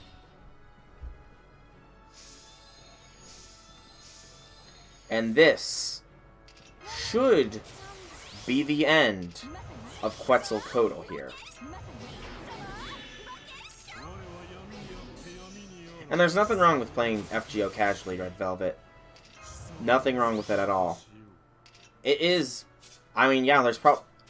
Let's put it this way. It's probably a good thing that there isn't PvP, because then FGO would probably be a lot worse off. I'll say that bluntly. Because a lot of people would be discouraged just by...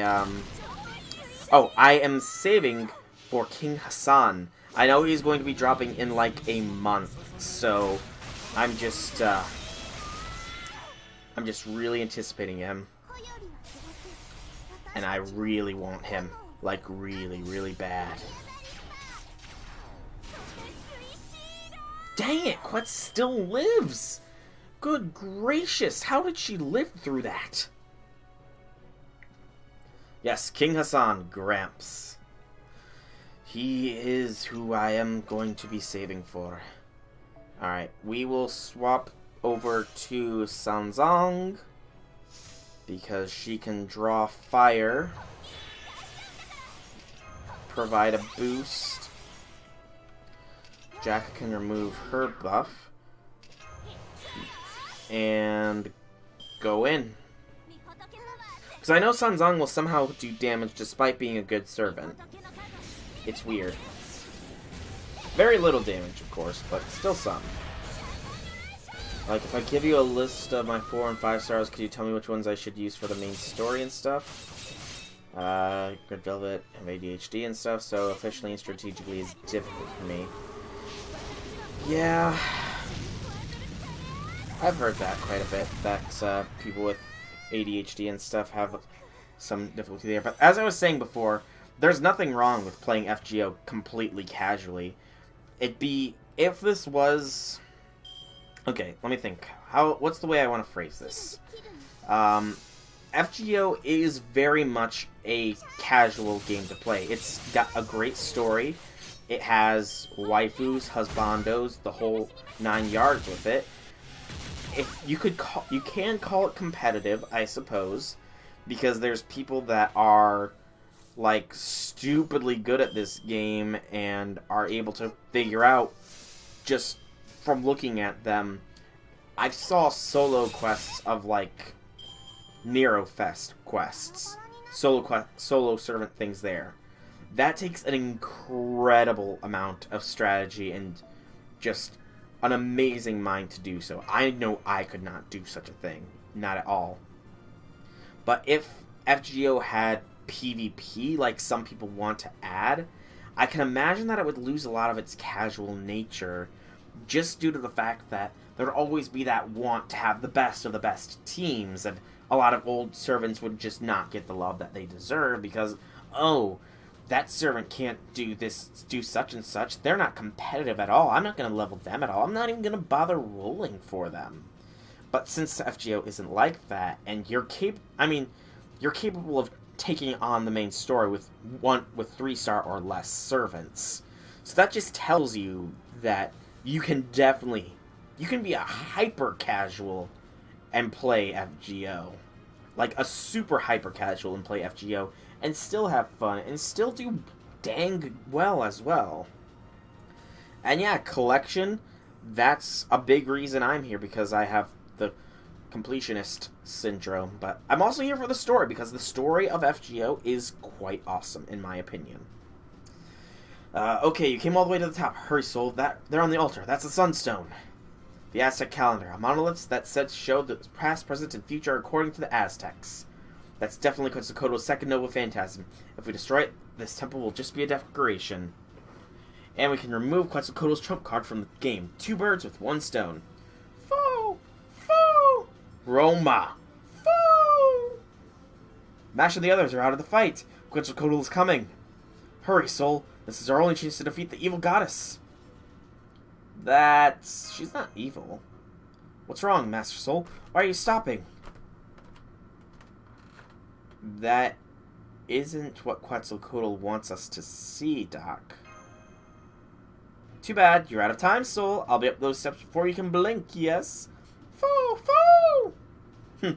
So you figured out what Cuckoo wants to see isn't a servant victor, but a display of human resolve, huh? Jaguar Wan, how did you get up to the top of the altar? She jumped. I can fly, so I just floated up here, in my boat. Anyway, Soul, what are you going to do? You wasted your one and only chance. What's your plan? Jaguar Man and I can only block Quetzalcoatl's charge one time. You can smash the Sunstone then. Of course, the deep Roma. We all know folk secretly has a very, very deep voice. It's the foes that off-put us to let us lower our guard down by his fluffiness. And when you least expect it, he strikes. But this is humanity's battle. This is one hell of a time for boasting, but yes, I agree with crazy as it is. But how exactly are you going to fight? Hit her with that club? It's obvious. I'll use courage to fight. Foo-foo! Height? Courage, huh? Also, Da Vinci just burst out laughing. So don't tell me you're going to use a wrestling move on that goddess. I don't know many wrestling moves. Nice idea, baby. That's my future high-income taxpayer. I like your bravery. Your only hope, then, is a plancha. A body slam from that height? That's crazy. Stop it. It's suicide. I'm kind of agreeing here. Body slamming from this height is, not a good idea. Groman raises a point. All she has to do is step to the side, and I'm dead. What the heck are you talking about, dummy? It doesn't matter how much higher up you are. Higher is better for a plancha. Meow. In other words, you need to go even higher. Huh? Uh-oh. Leave that to me. I'll take you as high as you can stomach. Huh? Wait. I didn't agree to this. I thought I was just gonna body slam off the top of the pyramid thing. Alright, that should do it. We're up another 200 meters. Oh, good lord. Huh. My response exactly, huh? This is mostly down to your luck. I'll throw you at Quetzalcoatl as best as I can. But if you don't think you'll hit her, use your hands and feet to adjust your path, like stabilizers. Think about slamming your own belly button into her collarbone. That sounds like it'll work, yep. Why am I getting wrestling advice from Ishtar? Alright, off you go. Good luck. Please don't push me off. Please don't push me off. And she pushed me off. Sky High Rider Buster Justice Bomb! You really threw yourself at me? At that height, even a lucha master like me can't save you. And yet you're still going to try and hit me with that plancha? Justice!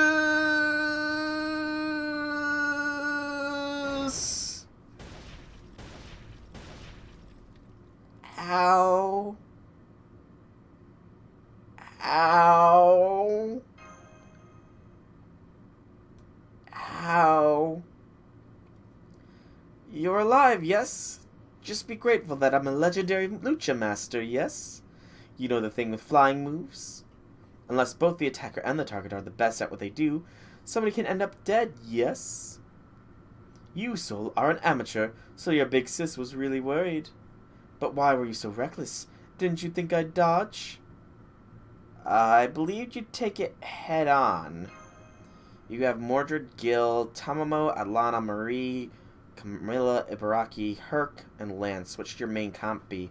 Probably, I would say Gil, because Gil's a beast. Lancelot is also one, and you only really want one Berserker in your main comp, and then probably Mordred as well. That's some very good servants you have there, though, Keiranos. Very good servants. A lot of them, I only have 2 of the ones that you have there. I only have Atlana and Ibaraki. I have none of the others. You got some top tier servants there, Keiranos. Tops tier. But I would definitely recommend Gil, Mordred, and either Tamamo or Lancelot, or even both, because Tamamo is a good art support. Aw, Sol, mi amor. I'm so glad I joined the Three Goddess Alliance. And now I'm leaving it, yes, because I'm making a contract with you. Thank you. You beat me, Master. You're the first person to beat me so badly. I'm Quetzalcoatl, Goddess of Mesoamerica.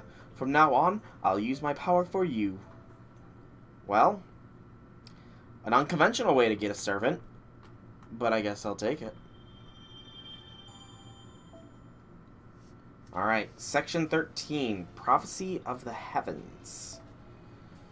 Saber classes. We'll bring Quetz along, because why not? And then we will swap you with Chloe. Give Chloe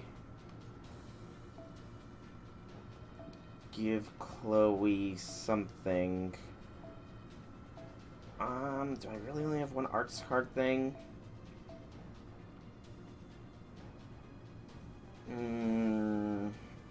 I guess formal craft. And we'll switch the lineup to be this one. And this should be fine, I hope. Herc's really good. You haven't used him much. Should I Herc over Lance? Yeah, I do think Herc does have higher survivability than Lancelot does. I've heard good things about Lancelot, though, but Herc is probably the best 4-star Berserker I believe I've heard. Alright, let's discuss our situation. That is unnecessary, no? The Goddess Quetzalcoatl has joined the party. That's all that matters, yes? Of course, they'll figure out the details later, so there's no need for explanation, Romani. Are you getting enough nutrition, enough sleep? You look like you're about to collapse from the inside out. Are you all right? I'll be happy to give you a hug. Oh, that's impossible, no? Sorry for getting your hopes up. Until the singularity is restored, ray-shifting is impossible. And even if it is restored, my spirit origin wasn't summoned by Chaldea, so I can't go visit you, no? Yes, that's more or less correct, Quetzalcoatl. I'm glad you understand. Well, I guess we can't do anything about that, no? It's really a shame, but I believe in my fate with Soul. And you, the girl who blocked my patata. You're so cool, yes? I love cool girls, yes? Tell me your name. Please don't grab me by my sides and lift me up. Please let me down, Quetzalcoatl. My name is Mash Kyrelite. What a wonderful name, yes? I'm Quetzalcoatl. If it is too long, you can call me Kotl if you want, yes? I don't think that's a good idea. Kotl just means snake. Huh? That girl over there, is she? Silence is golden, you feathered snake. Her situation is the gloomiest of us all. So it seems. I guess I'll act like the eldest then. Hello, Ishtar. Is this the first time we've met? Of course it is. Well, we were shooting at each other a second ago. No, we're friends now, friends. You're so cold, Ishtar. We should laugh more, be bright, like the sun. Nobody asked you. It's inelegant to shine brightly all the time. I shine brighter than anyone, but my blessings are only available to a chosen few. That's how the Goddess of Beauty should be. I just don't sparkle all the time like you do. You're so shy in spite of your divine aspects, yes? Is that just who you are, or is this the influence of your vessel? Anyway, this is the only time in your life as a goddess that you'll likely to be humbled, isn't it? Congratulations on your good luck. You met a good master, yes? Stop patronizing me. You're the one who's been poisoned by human culture. What the heck is this lucha libre stuff? Anyway, what you're doing is just like using a space shuttle in a go-kart race. You need to realize that for those trying to race seriously, you're a bigger nuisance than the incineration of humanity. In serio? Wow, the space shuttle sounds like a really strong flying move, yes? That wasn't a compliment. This goddess is all messed up. The wrestling virus has infected her brain. They get along so well, don't you guys think? These two get along well. What? No, you take that back. No, maybe that's right. After all, they're both goddesses that rule Venus. Ishtar is the goddess of the morning star, Venus. And Quetzalcoatl is often depicted as the god of destruction. I'm not even going to try. Who is the personification of the morning star in Aztec myth. In other words, they're both related to Venus. Maybe the reason Quetzalcoatl is a goddess this time is that her aspect as Venus, that is beauty, has been emphasized. So it seems. The fact that she put the sunstone in her temple seems to mean she has no intention of using it herself. That pummeled snake That plume snake intends on shining as a goddess with nothing but her own body. See! The sunstone is dangerous and hot, yes? The only thing you're allowed to use outside the ring is folding chairs, yes? And... like Jaguar Man's constant presence in the background, the one who stands out the most here is the mage. Hello, Dweller of Dreams. Was it you who made the cradle? Yes, wise Quetzalcoatl, goddess of wisdom, sower of the seeds of civilization. I can see where you got those titles. What's with all those titles, anyway? You must have been busy back in the day. There was nobody else who could do it. After a few generations, those more suited than me took over. Anyway, that finishes my introduction to everyone. Let's get to the main topic. About the axe Marduk sitting there behind my temple. Ha! Wow, how can you blatantly ignore me like that? I'm pretty sure that a goddess shouldn't behave that way. Okay, I hear the voices of the fairies, yes. I guess there were a lot of them in these ancient eras. I hear something, but do not see it. You humans call it the voice of the fairies. So let's just ignore it. I can't see anything, neither can you. Yes? Yes? Are you the devil? I'm here. Pay attention to me. Enough of those gestures and pretending that nobody's here. Adios. Adios. You're so mean. I've worked so hard for you ever since we went in the jungle, and this is how you treat me? What is your problem, Cuckoo? When I slack off, you try to kill me. When I boycott work, you try to kill me. And when I'm playing around with you, you try to kill me. Do you not like me? I hate you, yes? Jaguars must die, yes? Wow, I was not expecting that. Such harsh words, it's hard to believe they're coming from Quetzalcoatl. Well, it actually isn't much of a surprise. Jaguar Man is a divine spirit who was worshipped by Mesoamerican civilizations, such as the Olmecs and the Aztecs. The jaguar is a symbol of battle and death. Jaguar Man is said to be related to one aspect of Tezcatlipoca, one of the highest deities that frequently appears in Mesoamerican mythology. And to this Tezcatlipoca is a rival, Quetzalcoatl. Quetzalcoatl is the epitome of good, whereas Tezcatlipoca is the epitome of evil. In the myths, Quetzalcoatl is even killed by Tezcatlipoca. This resulted in the fall of civilization that Quetzalcoatl lovingly raised. So Jaguar Man was real then? Of course I'm real. What did you people think I was? Perhaps some kind of jungle hallucination was my thought. I heard Mexico has some good cacti. You thought I was the spirit of a peyote? So as you see, I'm a poor jaguar spirit who was cruelly abused by Cuckoo. Even when I got the sacrifices, I couldn't eat their hearts, and she got serious mad too. Of course, I won't allow sacrifices to take place on my site. I only accept them when I take a new host. I don't need any other sacrificial rituals. Unlike Tezcatlipoca, I don't look forward to the sacrificial rituals. You see, that's why all the warriors that were sacrifices are still alive. They're all doing training that Cuckoo set for them, all over Eridu. She said, first you're going to learn to take a hit, and force them onto horrifyingly difficult training. Ugh, those poor soldiers, that's a face worse than death, I think. Cuckoo's such a sadist. You want to join them? Learn Lucha? I'll start by breaking your limbs and hurling you into the sea. She says it with a smile, too. Soul, don't be tricked by... Wah! Back to the topic at hand. Wasn't your goal to get the axe of Marduk more than it was to get rid of me? Yes, that's right. We need to distract the power of that axe to defeat Gorgon. That's why we came here. But what do we do? Nobody told me the axe was so big. We're not strong enough to carry it. I thought so. It was the same as all of Eridu, but I know another way to carry it. We can make a rope with jungle vines and have my winged serpents carry it to Uruk. I'll have the 3 teams of 300 take turns carrying it. It'll take 3 days. Is that enough time? Of course, that'd be great. You work on a whole different scale, Quetzalcoatl. You're way more useful than Merlin. Hey, I'm a thinker, not a worker. Don't compare me to a war god. But it's true that Quetzalcoatl is useful. Let's keep on relying on her. Though it bothers me to make a lady do all the work. There's no need to worry about that, no.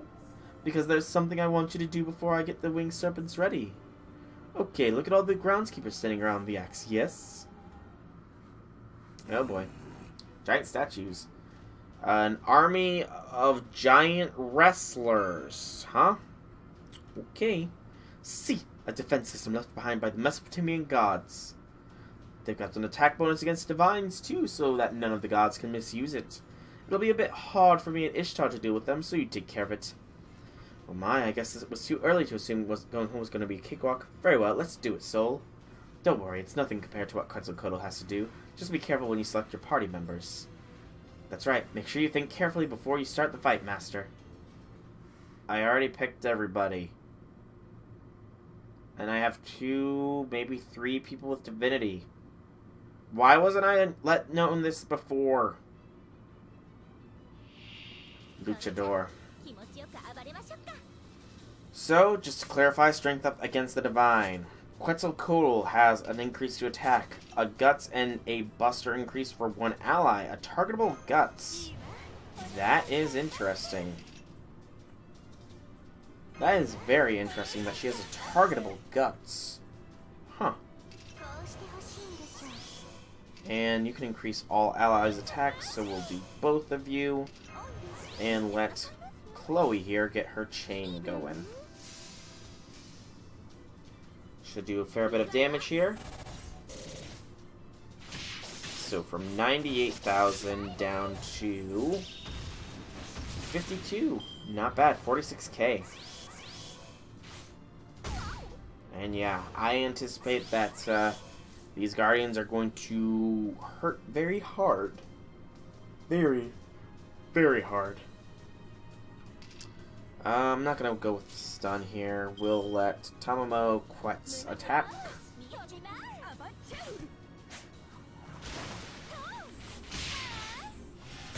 Still some dang good hits here from Quetz. Even if she's already almost dead.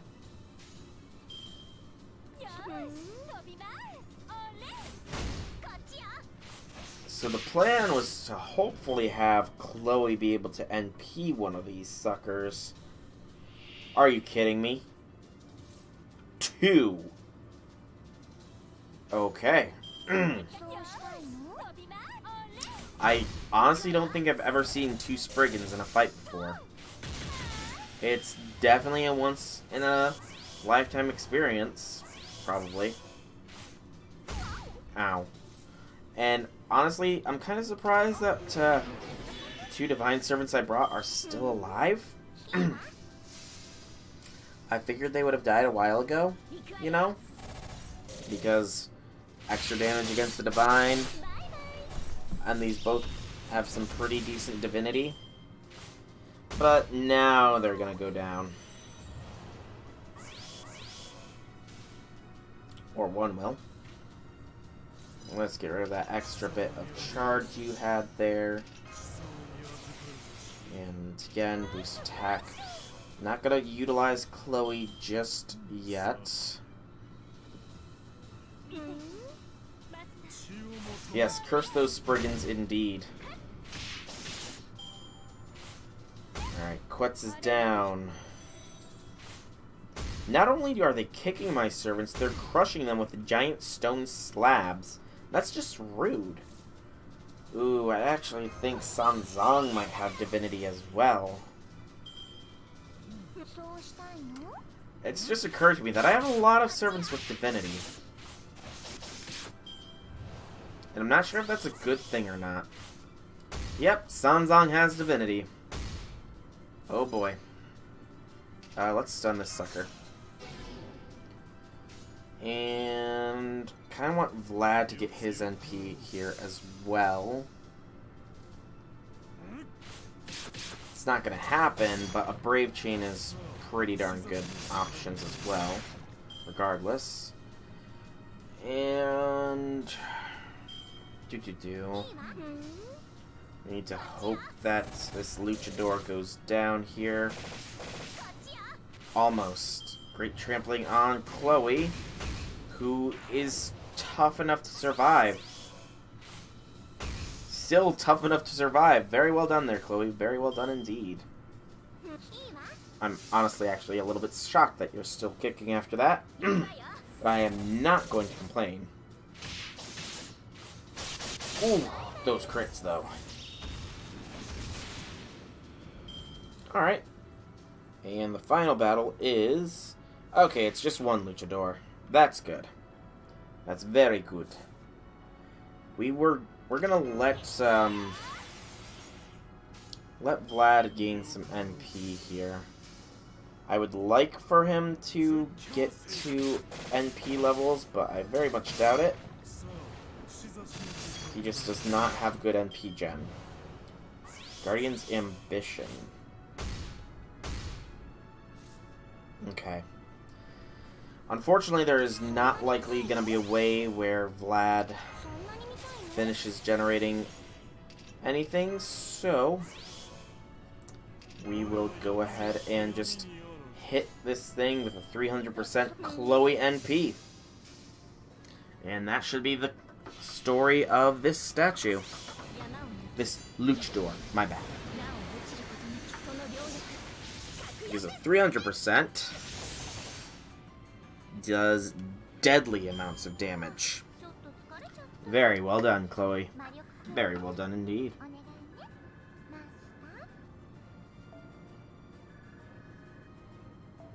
And Spirit Root. Not what I need.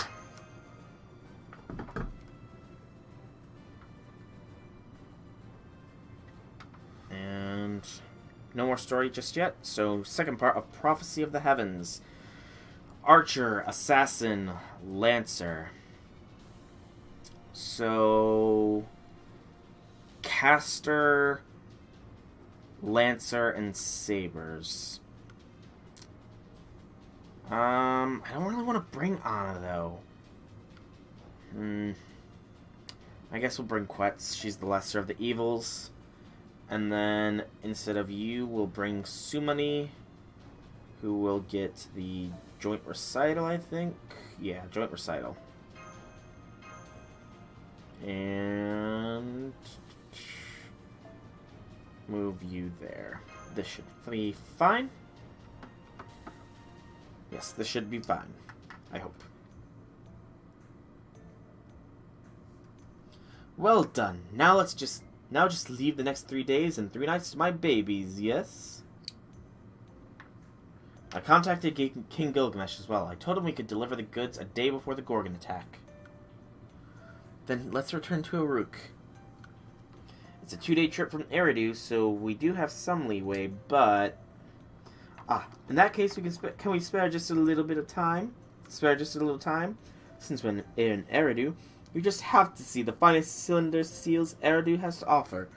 Cylinder seals? Don't know what that is. My question exactly. Oh, that's interesting. This is the center of Eridu, where royal authority was granted. It's a bit odd that I'd introduce you to this place, being a foreign deity. Royal authority is proof of kingship, as granted by the gods. Just think of it as being akin to a contract or covenant. In Mesopotamia, the gods decide who will be king. One is chosen from among the rulers of the land. As for the cylinder seals, they're those big pillars. The seals are, as the name suggests, like one personal seal. So, perhaps you used stamp-like personal seals back home? You know, a drawing on a card block, which you then press into ink so you can make many copies of it onto paper? Well, in Uruk, 5,000 years before your time, that type of seal was already a part of daily life. Of course, they weren't used as signatures, they were for magical ceremonies. They had tails carved into them, were dipped in mud, and they were rolled onto things, tools for the mass production of stories, if you will. It seems the cylinder seals are the biggest and the oldest ones of all. Let's see, you won't be able to read it like this, so let me transcribe it into the air. Memeland is useful for something, then. Transcribing stories. A city and a dragon. Quite a story we have here. When a ring of light appears in the heavens, the land of Mesopotamia shall be returned to its origin. It's a seal that predicted our current situation. The city it refers to is Uruk, and the giant dragon is the goddess Tiamat, referring to Gorgon. I exercise my right, in other words, my God-given right to remain silent. I reserve the right to withhold comment as well. Yes? To be frank, woof! Hush, furry ball. This is only the sightseeing spot. It holds no special meaning. Really? But the fact that it's a sightseeing spot... Yes, Eridu is a city of the same size as Uruk. To the people of Mesopotamia, the contents of the seal may be well known. The people of Uruk were afraid of Tiamat because they already knew of a prophecy on this seal. I suppose so, and that Goldie established a demonic front, knowing the content of the seal. Well, I'm not one to talk since I was part of the Three Goddess Alliance, but the people of Uruk don't know when to quit. But as a result, This land managed to stave off ruin for half a year, and a master named Soul made it in time. And now it is my turn to reward those efforts. I'm a flighty goddess, but I will do everything in my power to help you. Well, it'll be a pain if you change sides again so easily, but you're welcome as an ally. And I get why you wanted to show this to Soul. It seems you really are a goddess who watches over human growth. Without being overprotective, you're more of a reliable older sister than a mother. You're embarrassing me. Actually, they did call me Big Sis, yes? Meow! I'm the older sister type too. Count me in. Wait a second, I just realized, isn't that totally like a harem girl situation? 3 goddesses, a little girl, and a kohoi? That's a really high percentage of girls. She's on to us! I wouldn't be surprised if a passionate youth event starts up in one of these days. Ah, Jaguar, you're leaving the group. I'm appointing you supervisor of the axe-bearing winged serpents. Huh? Oh, come on, you just demoted me to the B team. I want to be next to Soul where the main action is. Are you going to make me repeat myself? Translation. Should I make you a carpet or mount your head on the wall? Okay, the winged serpents will be in good pause. I'll make sure they get to Urk in 3 days. Good. Jaguar Man was getting on to us. She was reading us. And so, Jaguar Man has left our party. Quetzalcoatl has good judgment. I know, right? When you're on the road, the fewer rivals, the better. Oh yes, Ishtar, you can fly too, so there's no need for you to come with us to the jungle, is there? You should probably leave this to Anna and me. We will return to Uruk ahead of us. No, I'm coming with you, as if I could leave a goddess alone when she obviously has an ulterior motive. Right, Mash? You're on my side, aren't you? I'm not on anyone's side, but I just hope the road back is safe. Mash, you're on my side! My side. Contrary to what Jaguar Man said before, this is no harem. It's more like a gambling den. Last time it was all dudes. Was it last time? I guess last time it was all dudes, wasn't it? Yeah. Yeah, last time it was all dudes, so... maybe this is just the universe balancing itself out. Truly, after 7 searches, this kind of thing was bound to happen. This is what makes Journey so much fun. In any event, it's a good thing the final search was a colorful one. Certain demonic beasts will attack a few times before you reach the city of Ur, but they'd be no match for you now. Enjoy yourself on the way back. Just don't let your guard down.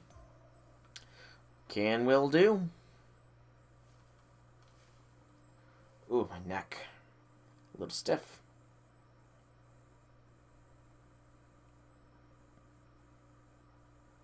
Alright. Mususus. Alright. Let's do this. Boom, bum, bum.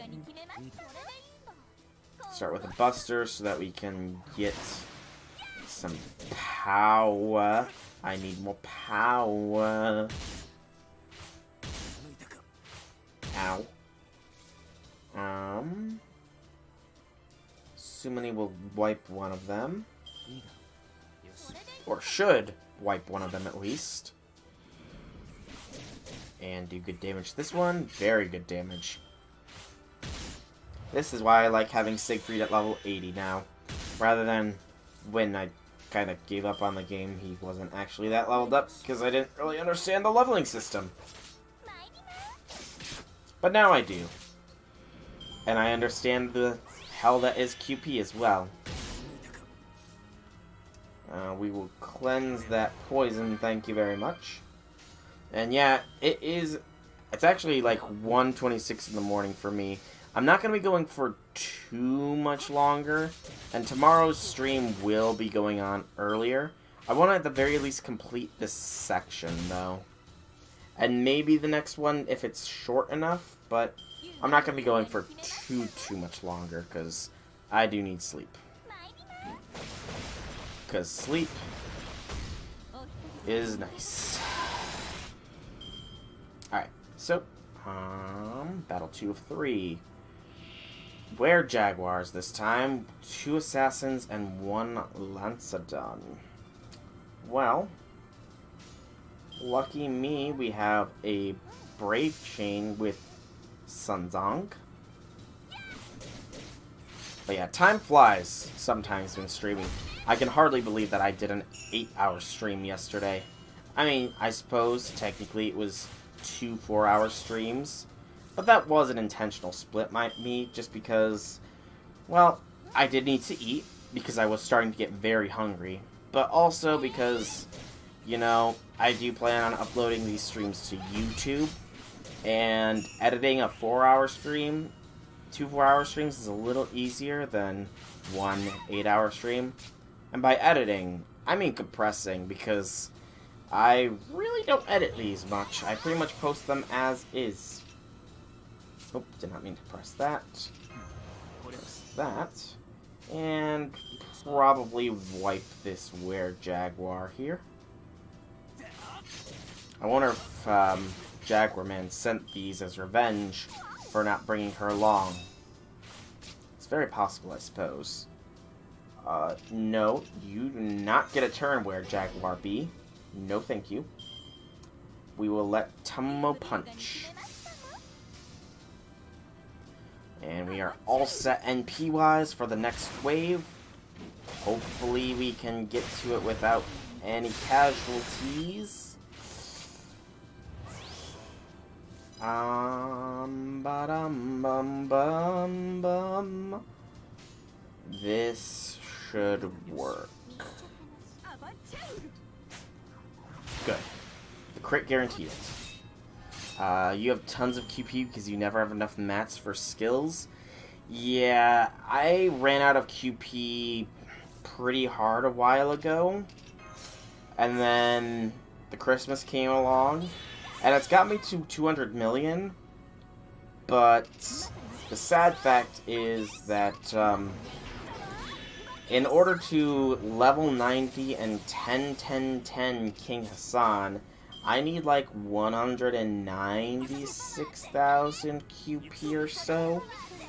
Or 176,000 QP or so. So I imagine that when I roll King Hassan that I'm going to be struggling for QP once more. Sad to say, but there's really no avoiding it. Speaking of which, I do have to remember I still need to farm a good 11 of the secret assassin gems before King Hassan drops, because I did not get enough of the lotto boxes done. Partially because I was too busy with work to do them, but also because I got distracted by other games like Civilization 6. Because I like strategy games, and there was the announcement of the Civ 6 DLC coming up in the future, so I wanted to get refamiliarize myself with it. And then the Stellaris DLC just dropped, so yeah. I got distracted from Christmas, and I did not get as many boxes done as I wanted. Sadness. ... Another Ishtar meeting? It must be Ishtar o'clock. Oh. Blonde Ishtar first. You've got good instincts. However, I do question your character for talking to someone without looking at them. Blonde Ishtar is back. Or does it mean you become sensitive to my presence? If that's that, I wouldn't mind. That just means it's been worth teaching you proper manners when dealing with goddesses every night. In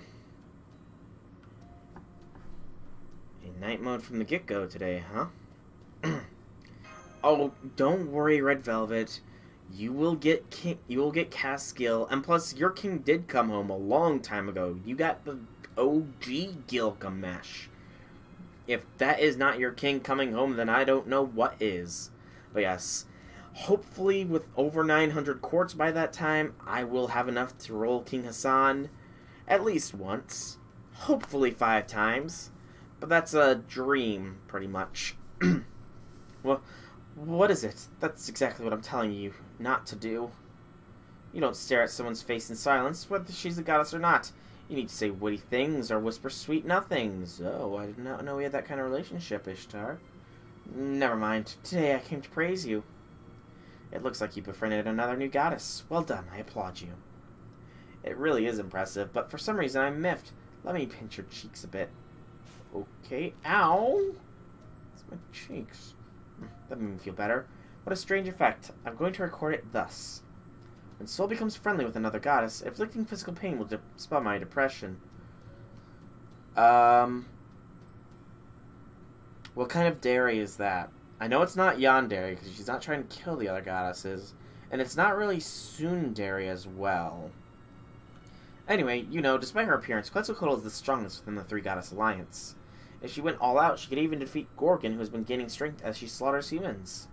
But even after leaving the alliance, the law of the alliance still binds us. Because the fellow goddesses cannot attack each other, the question of who is stronger is meaningless. So in the end, we have to defeat them ourselves. Yes, that's why you can never let your guard down. Quetzalcoatl is not that useful, so... Soul? Uh-oh. Say, you're looking mighty pale. Have you come down with something? Let me feel your forehead. Yikes, you're burning up. I've never felt a forehead so hot before. The jungle? Is it because of the jungle? Is there some unknown infectious disease going around? Earth really is unclean, dirty, filthy. I'm just tired, to be honest. It's been a long few weeks. Really? Just how tired are you? You haven't had any decent rest in a whole month? You're taking the term hard work to the extreme. Even hard laboring currently lasts for 3 days. It's like this every time, Ishtar. Don't worry. Your concern is nice, though. I didn't know. You're investigating the singularities, after all. I suppose that is a difficult battle for you humans. Alright then, I'll take the rest of your watch. You go lie down over there. I'll guard the entire area. I swear by the name of Virkala, no enemy shall come near. So sleep and be at ease. Of course, you can also tell me stories about the singularities you've encountered so far. The night is long. I promise I won't get bored. I'll be a good listener.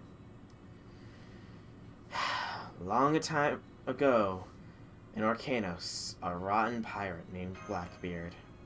Story time with Ishtar.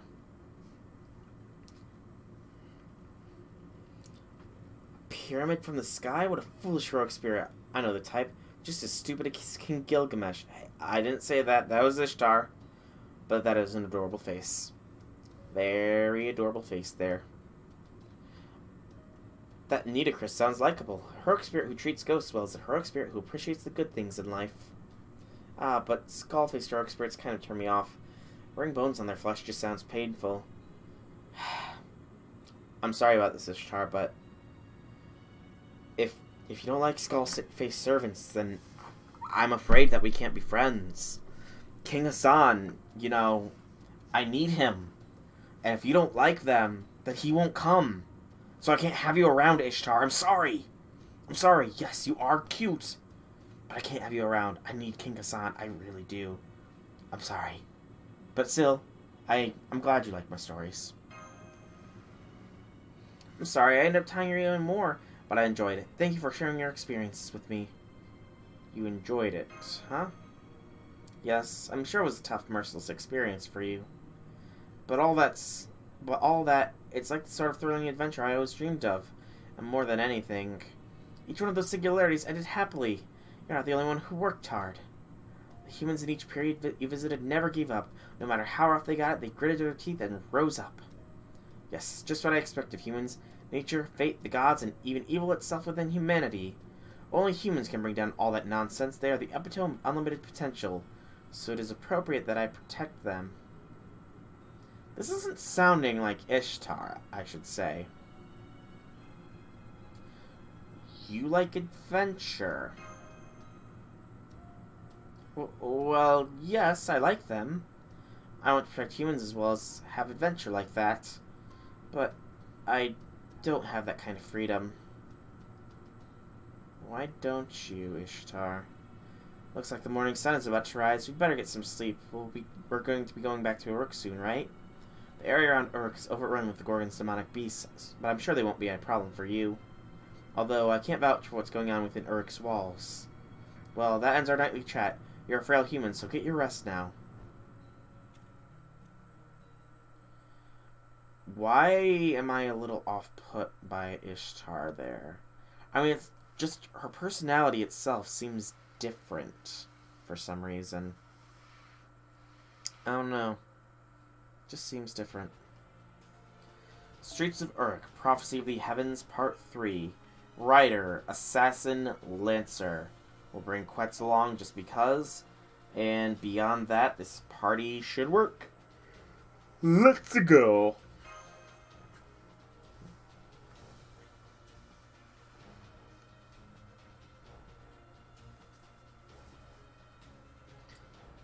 Battle 103. Battle right off the bat.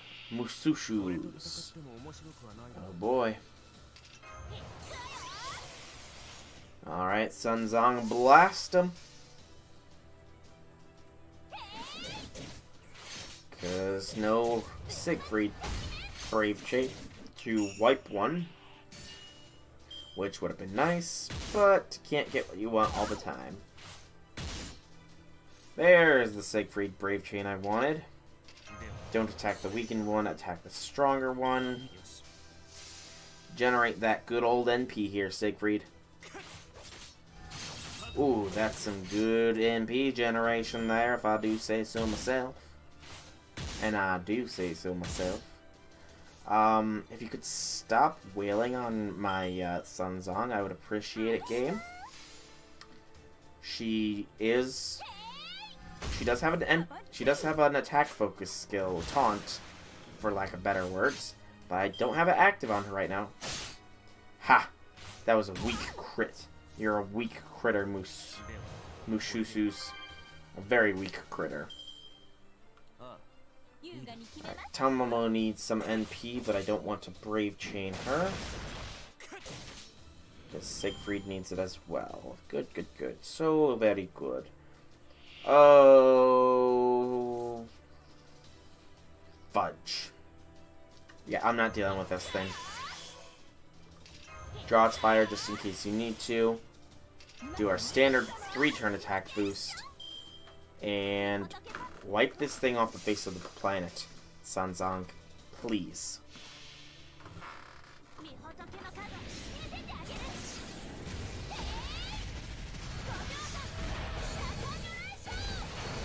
Come on. 75, that's good, but I don't... Oh, that buster did some damage. Yes! One-turned it. Very good. Very good, Sunzong. And a Nugalu. Last time I had Kentoki blast you. Well, Sunzong is kind of useless at this point, so we'll bring out Quetz and see how she does here in single combat. Well, guts herself, I suppose. And do that. Should make her a potent ally here. Siegfried is NP ready. Okay, and then keep with the Buster Chains. More damage is awesome. Because this current setup isn't really made for NP generation outside of being damaged. Okay, again, do it like this.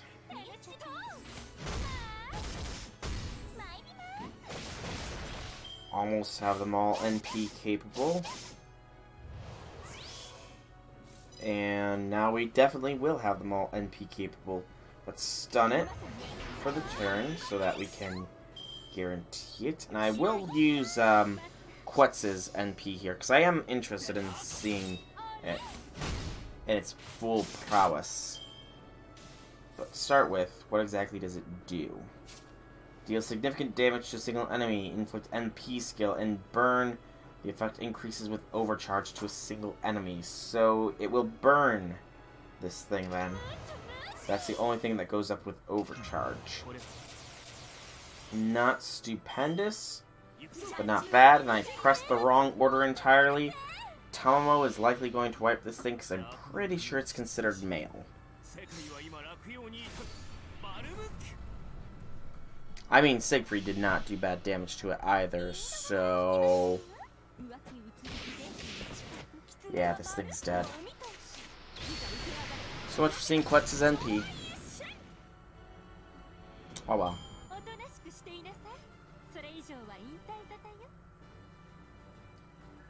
And keep the bond points rolling in. We got another one of those deadly poisonous needles that doesn't really look like a needle. Woot.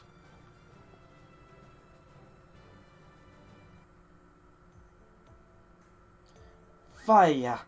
The wall that blew to smithereens is probably restored, yes? Uruk's people are amazing, yes? Of course, they're all hard workers. The only one with permanent behavioral issues is Goldie.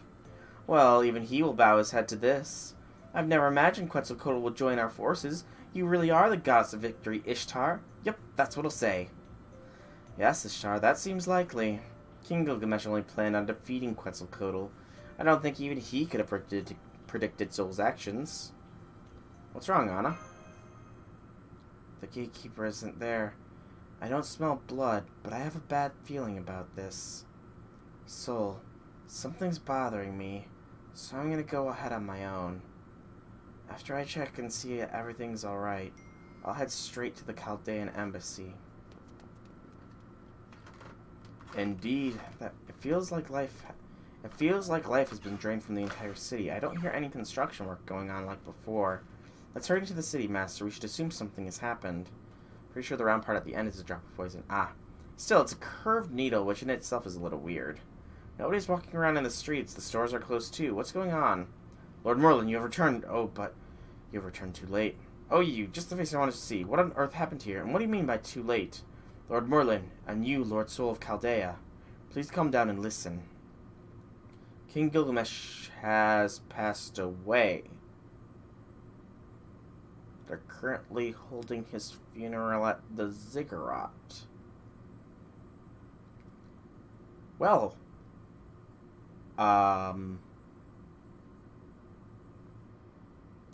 my reaction is mash his face. What? My thoughts exactly. What? Gil's dead. There's really a funeral? Siduri, what's the meaning of this? Oh, everyone. You have returned. But you're too late. King Gilgamesh is... What in the world happened? That's right, there's no way King Gilgamesh could die. He's a man who saw the future, voluntarily became a mage. He must have proper precautions against assassinations. He promised me he'd concentrate on giving orders from the throne to prevent dying on the battlefield. Who could kill him and how?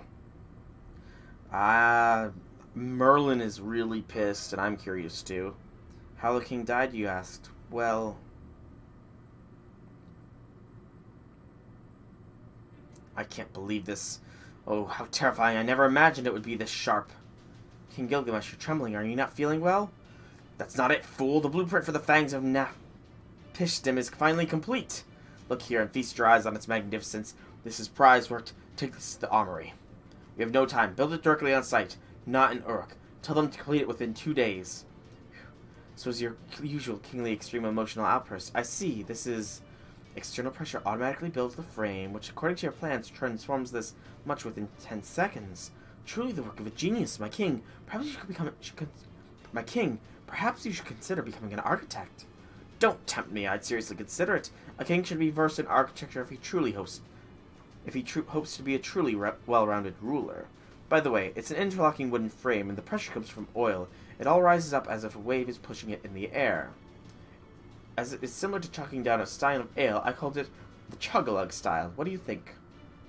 Genius, my king. You should get a patent for it as well. This is our secret weapon to defeat Gorgon in the battle to come. Let us send the materials to Nippur in advance. Idiots, the reverse. This goes from here to here, and place them in this manner. Why would you place it there? What about defeating Gorgon? Confronting that goddess's soul shout. It's not a place for me to interfere. Ugh. My king, perhaps you really are not feeling well? Perhaps it's only a slight dizziness. But I may have overworked these past few days. If my magical energy fails, the barrier will be weaker. One cannot rule out an attack by the demonic beasts. Merlin should be back tomorrow. Now, until then... Pardon me, your majesty. A messenger from the northern wall is here to see you. Pardon me, your majesty. We have received a petition from the eastern market. Pardon me, your majesty. We have a complaint from the brothel. Pardon me, your majesty. A request from the priestess academy has been delivered. Pardon me, your majesty. Regarding today's ceremonies, the sacred temple has... Come now, line up single file and deal with you all one by one. Sidori, go run over to the armory.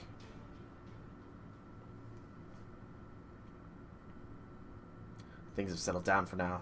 Looks like I can finally take a small break.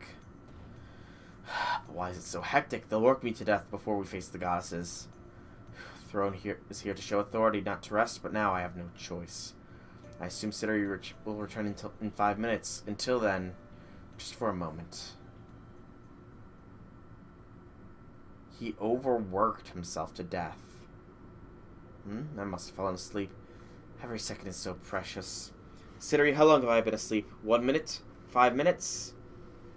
Oh, he's in the yard. I see. I seem to have woken from my nap in the depths of Kerr. This is no time for jokes. I really am dead here. That's how I expected him to react, actually. And that's how it went. I returned to see the king on his throne in eternal slumber. He died from overwork? Jeez. I mean, I know it's possible, but... No, that just can't be. This is very relevant to my interests. I could die just like this. Oh, Romani. It's actually kind of true. He could. This is the King Gilgamesh. If it were so easy to kill him, he would have died a dozen times by now. You're right. I lost my cool in the heat of the moment. Thinking back, it felt strange in Uruk when we left as well. Late Sidori, after we headed to Ur, did something strange happen in the city? Let's see. The assault of the demonic beast calmed down, but we had many reports of deaths from the weakness within Uruk. That disease. I didn't think much of it because of the king's funeral, but it is indeed abnormal. Can this be unnatural, you mean to say? Yes, King Gilgamesh did not work himself to death. Someone killed him. Which means the Three Goddess Alliance must be responsible. I don't think anyone else was capable of killing the king. That is true, but can Gorgon really kill someone so indirectly?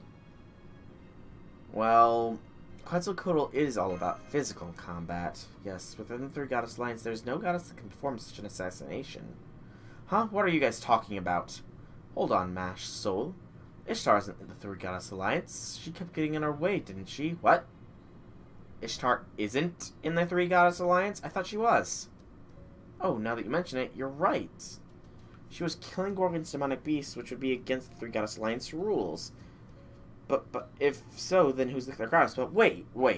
Then why did Ishtar say many times that she couldn't give us information on the other two because it would be against the Three Goddess Alliance? Who, you ask? It's Ereshkigal. You didn't know that until now?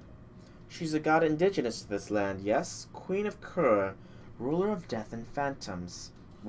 What did you say? Ereshkigal is here? Why? So not even Ishtar knew the true name of the third goddess.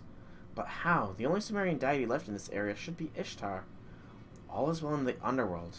Oh, I see. I get it. So that's the trick. Ereshkigal's resurrection and Ishtar not noticing. How very, very odd, don't you think? Hey, don't be a smartass, Merlin. If you know something, let's hear it. Alright, in the Sumerian myths, Ishtar, the queen of heaven, and Ereshkigal, the queen of Kerr, are like cats and dogs. Ishtar headed to the underworld for no reason and was stripped of her divinity by the 7 underworld gates. And there, she was even murdered by Ereshkigal. Isn't that right, Ishtar? Wow. That's right. Got a problem? Those 7 curse gates. Ugh. They stripped away the authority that I prepared to use against Ereshkigal, and in the end I was dragged in front of her, all naked, and mercilessly skewered. Over and over with spears. I didn't know you liked it that way, Ishtar. Since then, I've had a real hard time dealing with her. Why did Ereshkigal get resurrected? And on top of that, she's a part of the Three Goddess Alliance? As far as her joining the Alliance, I imagine she only knows the reason, but I know why Ereshkigal was resurrected. It's you, Ishtar. When you were summoned, Ereshkigal was summoned too. I thought it was strange to begin with. Why did the temple matron who so successfully summoned you die? The most likely answer is that Ereshkigal killed her. She summoned not 1, but 2 goddesses. The girl that served as your vessel had quite an amusing persona. She was able to cleanly separate her good and evil sides. One became you and the other became Ereshkigal. In other words, good Ishtar and evil Ereshkigal. Well, of course, I am indeed a goddess of good. Indeed. I see. Ishtar, as the goddess of the bountiful harvest, can be seen as the great Earth Mother symbolizing human life. On the other hand, Ereshkigal symbolizes human death and is the terrible Earth Mother. The 2 goddesses are 2 sides of the same coin, perhaps born from the same deity. The goddess nurturing life later becomes a goddess of death. Izanami of Japanese myths follow this pattern as well. So, if Ishtar was summoned, then by extension, Ereshkigal would too. Furthermore, they're the same deity, so that's why we've only encountered a single Sumerian goddess. Wow, then what might she have been secretly using that body of mine for the whole time? I think I know. I get it now. The possibility does exist. Ereshkigal cannot leave Kur. When she moved her around above ground, she probably used your body, secretly, like when you were asleep. I see. So that's what she's been doing recently. It is Ereshkigal's scent of death that fills Uruk now. Ereshkigal's Galu spirits remove souls from the weak and exhausted first. One such spirit must have taken Gilgamesh's soul to Kur. If that's the case, we still have time. We haven't yet buried the king's corpse. If we liberate his soul from the soul cages, he might wake up. That is correctly, Siduri. Actually, we'd be in a lot of trouble if we lost him now. King Gilgamesh's leadership is absolutely necessary if we want to defeat Gorgon. Which means we'll have to head to Kur and retrieve his soul, right, Senpai? That's right, Mash. Huh? Wait, you both speak of going to Kur so easily. Isn't that a bit overzealous? It's the underworld, a world where every heroic spirit and deity is powerless. There, Ereshkigal is the absolute law. No matter what you do, you'll get captured and sentenced to skewering, you see? King Gilgamesh must be saved. Yes, he must. Yeah, we don't get a chance like this often. Let's make sure to put King Gilgamesh deep in our debt for this. Crap, I don't like where this is going. I need to escape while I can. Hold it right there, Ishtar. Yes, you know how to get to the underworld, right? So hurry up and guide us there. Yes, it's fine. So we'll make the third goddess fall as well, yes? Wait, you fiery meathead. Let go. Let go of me. Duma said the god of shepherds isn't there anymore. We can't be resurrected if we die, so why do you want to go there to the underworld? Days until Gorgon's arrival. 3. Yes, drag Gil back to the living will indeed be what we do. Unfortunately, it will not be in this live stream. We've been going for almost 3 hours now. Good lord, this next section is going to be long. So yeah, I don't want to start this next section and have to stop partway through because I got too tired or it got too late. So I will be calling this live stream here. I will be picking this back up probably today. I do have a D&D session later on, so, and by later on I mean like at 5 in the afternoon. So probably at around 9 o'clock Eastern Standard Time will be when I do the next part of the Babylonia stream. We did only get through 2, maybe 3 sections tonight, but I'm sure we'll get through more tomorrow, so I'll have a little bit more time to stream. So for now, thank you all so much for watching. Thank you all in the chat for being there as well. It's been great talking to you. If you want to catch more videos by me, be sure to check out my channels, Twitch, YouTube, same name, same game. If you want feedback, if you want to give me some feedback, I'd greatly appreciate it. Like, comment, any of those things. The Discord link in the banner should work. If not, I will have to figure it out, and I will probably start by, like, periodically posting the Discord link into the chat when things are throughout streams. But for now, I hope you all enjoyed. Have a fantastic night, everybody. Sweet dreams.